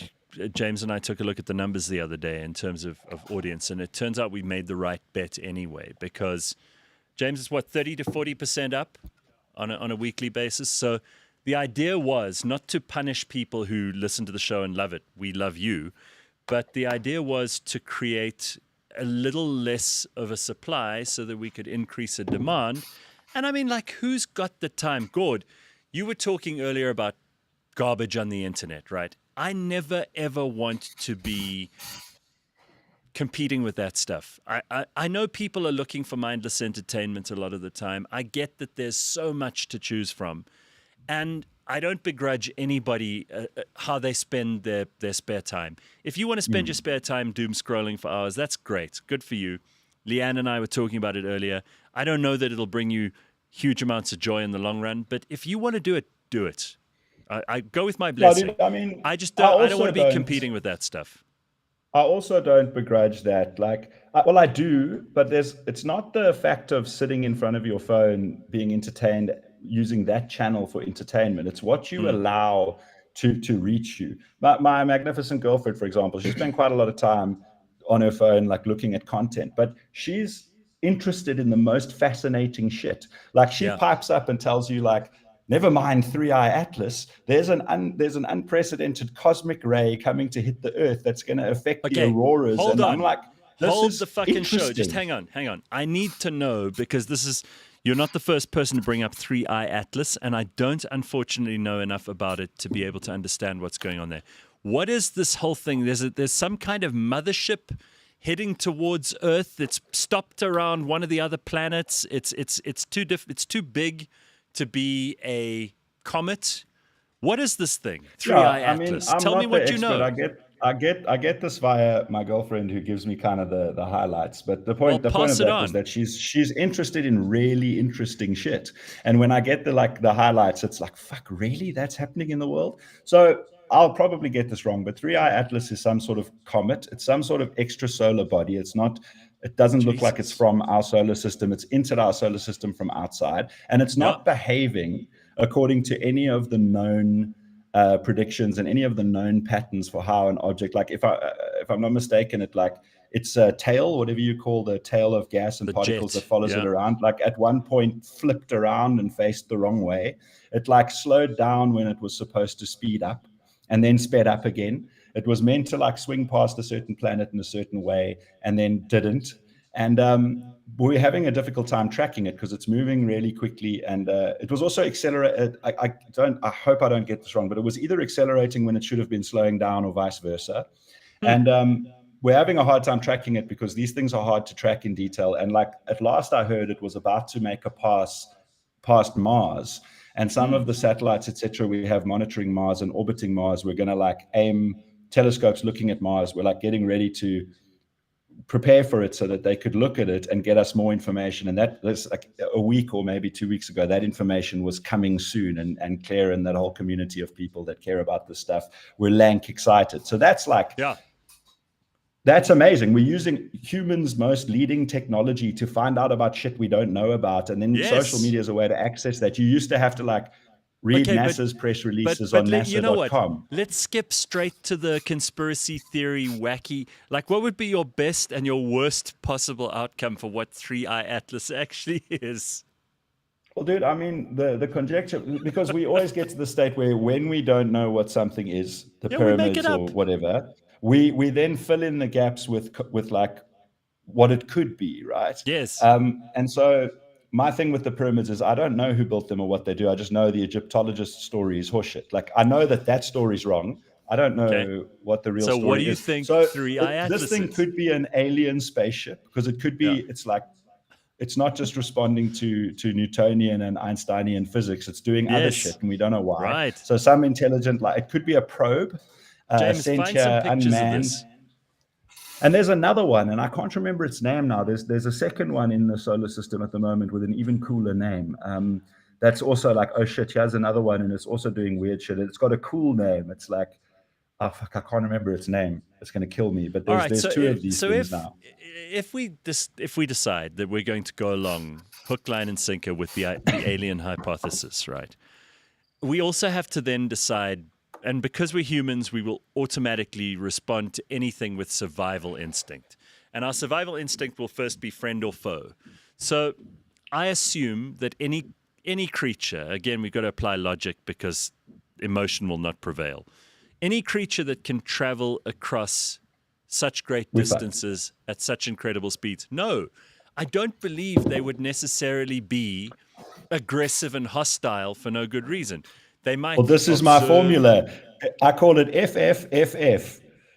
Friend, we fine. Foe, we fucked. If it's a friend, it's going to save us, and it's going to come and teach us how to do Zen things and how to convert, how ordinary people can convert like air to free energy without evil corporations using that, capturing that and using it to give you even lower quality food for more money. They'll teach everyone how to live life. And I can only imagine when everyone's got free access to free everything, how they're going to not know what to do with it. But that's a side rant. Yeah. If it's a foe, we are utterly fucked, and we will be cattle on their planet. They will take us to their planet, and they'll be like, this thing's got thumbs. It's 3 out of 10 intelligent, talking about us. This monkey thing has got thumbs. It's 3 out of 10 intelligent. It can mine our toxic chemicals far more effectively than the thumbless other things we got from that other planet. And you'll be born in the fucking enriched plutonium mine. You'll have a lifespan. They'll feed you a juice that makes you grow to full maturity in 6 months, and then they'll work you to death, and your lifespan will be 2 years, and that will be the future of our species. If they're friends, they'll probably arrive, try to talk sense into us. The wealthiest amongst us will steal their information and use it to make the internet worse. And we'll tap it like a hamster tapping the cocaine and be like, they're giving us such useless shit. They're hacking the algorithm to make us more stupid while you eat the fucking thing.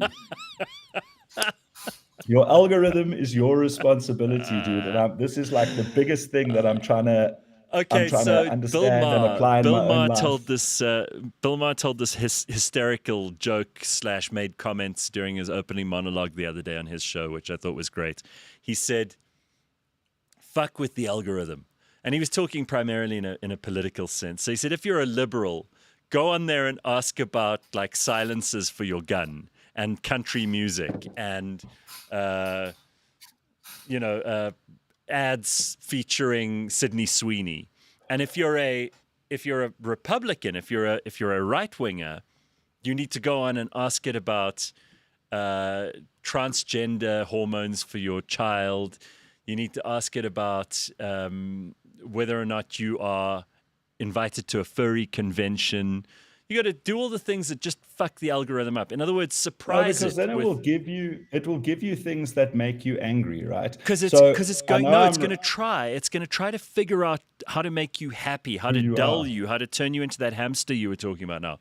So in order to keep the algorithm confused and keep yourself fed with information from various sources that will make you a much more proficient generalist, you need to occasionally surprise it. So whether it's your Google search or your Chat GPT or just the things that you are interested in, occasionally throw in a curveball to upset the algorithm so that it forces itself to find new sources.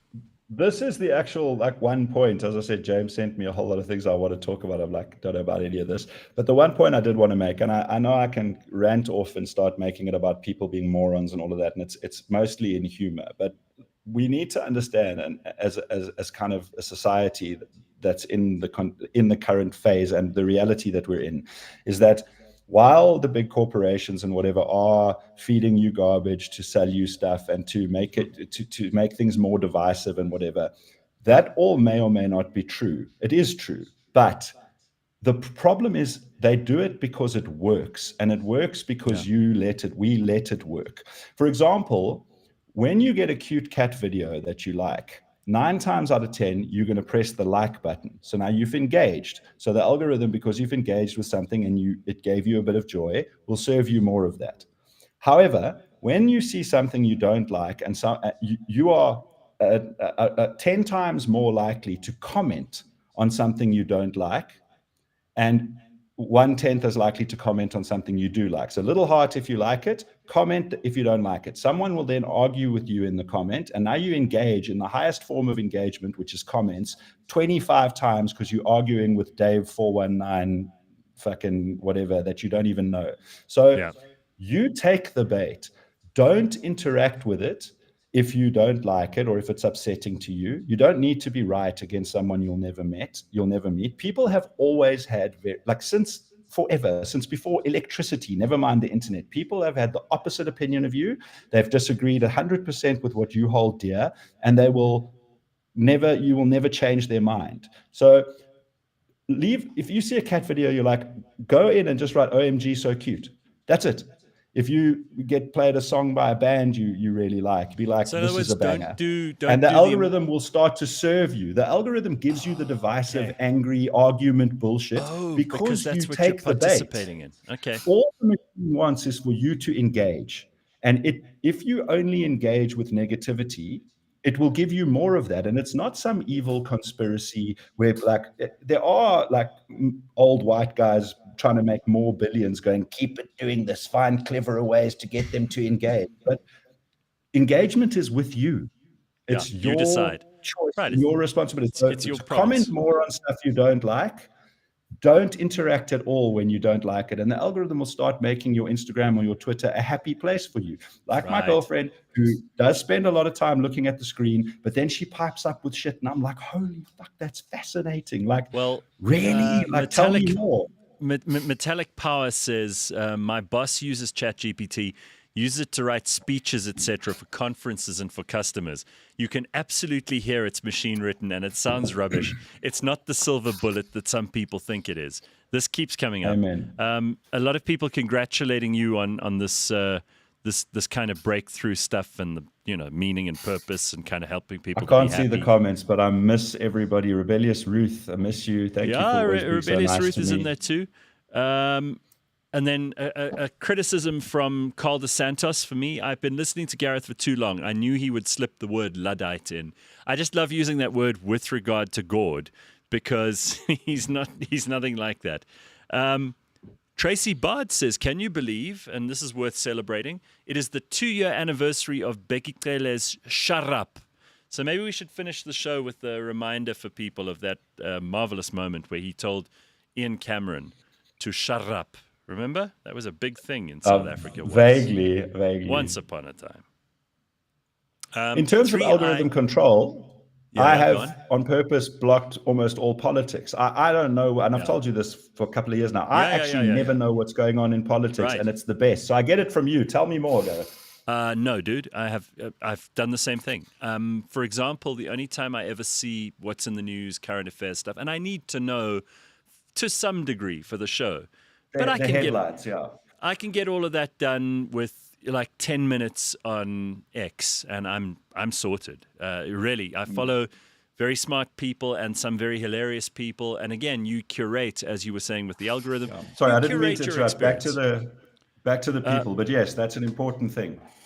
Comment here from somebody about 3i Atlas. They said 3i Atlas is an interstellar comet, the third one ever detected passing throughout the solar system.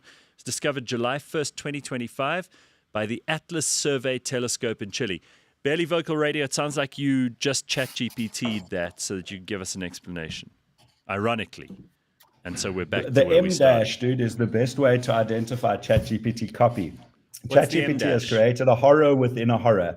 Now, people for a very long time, and I'm at an age now where I've gotten over people not being able to use highly nuanced grammar. If you can't spell it all and you're having an argument with a stranger about how much smarter you are than them and your spelling's bad, it's not acceptable. But so a hyphen and a dash work differently.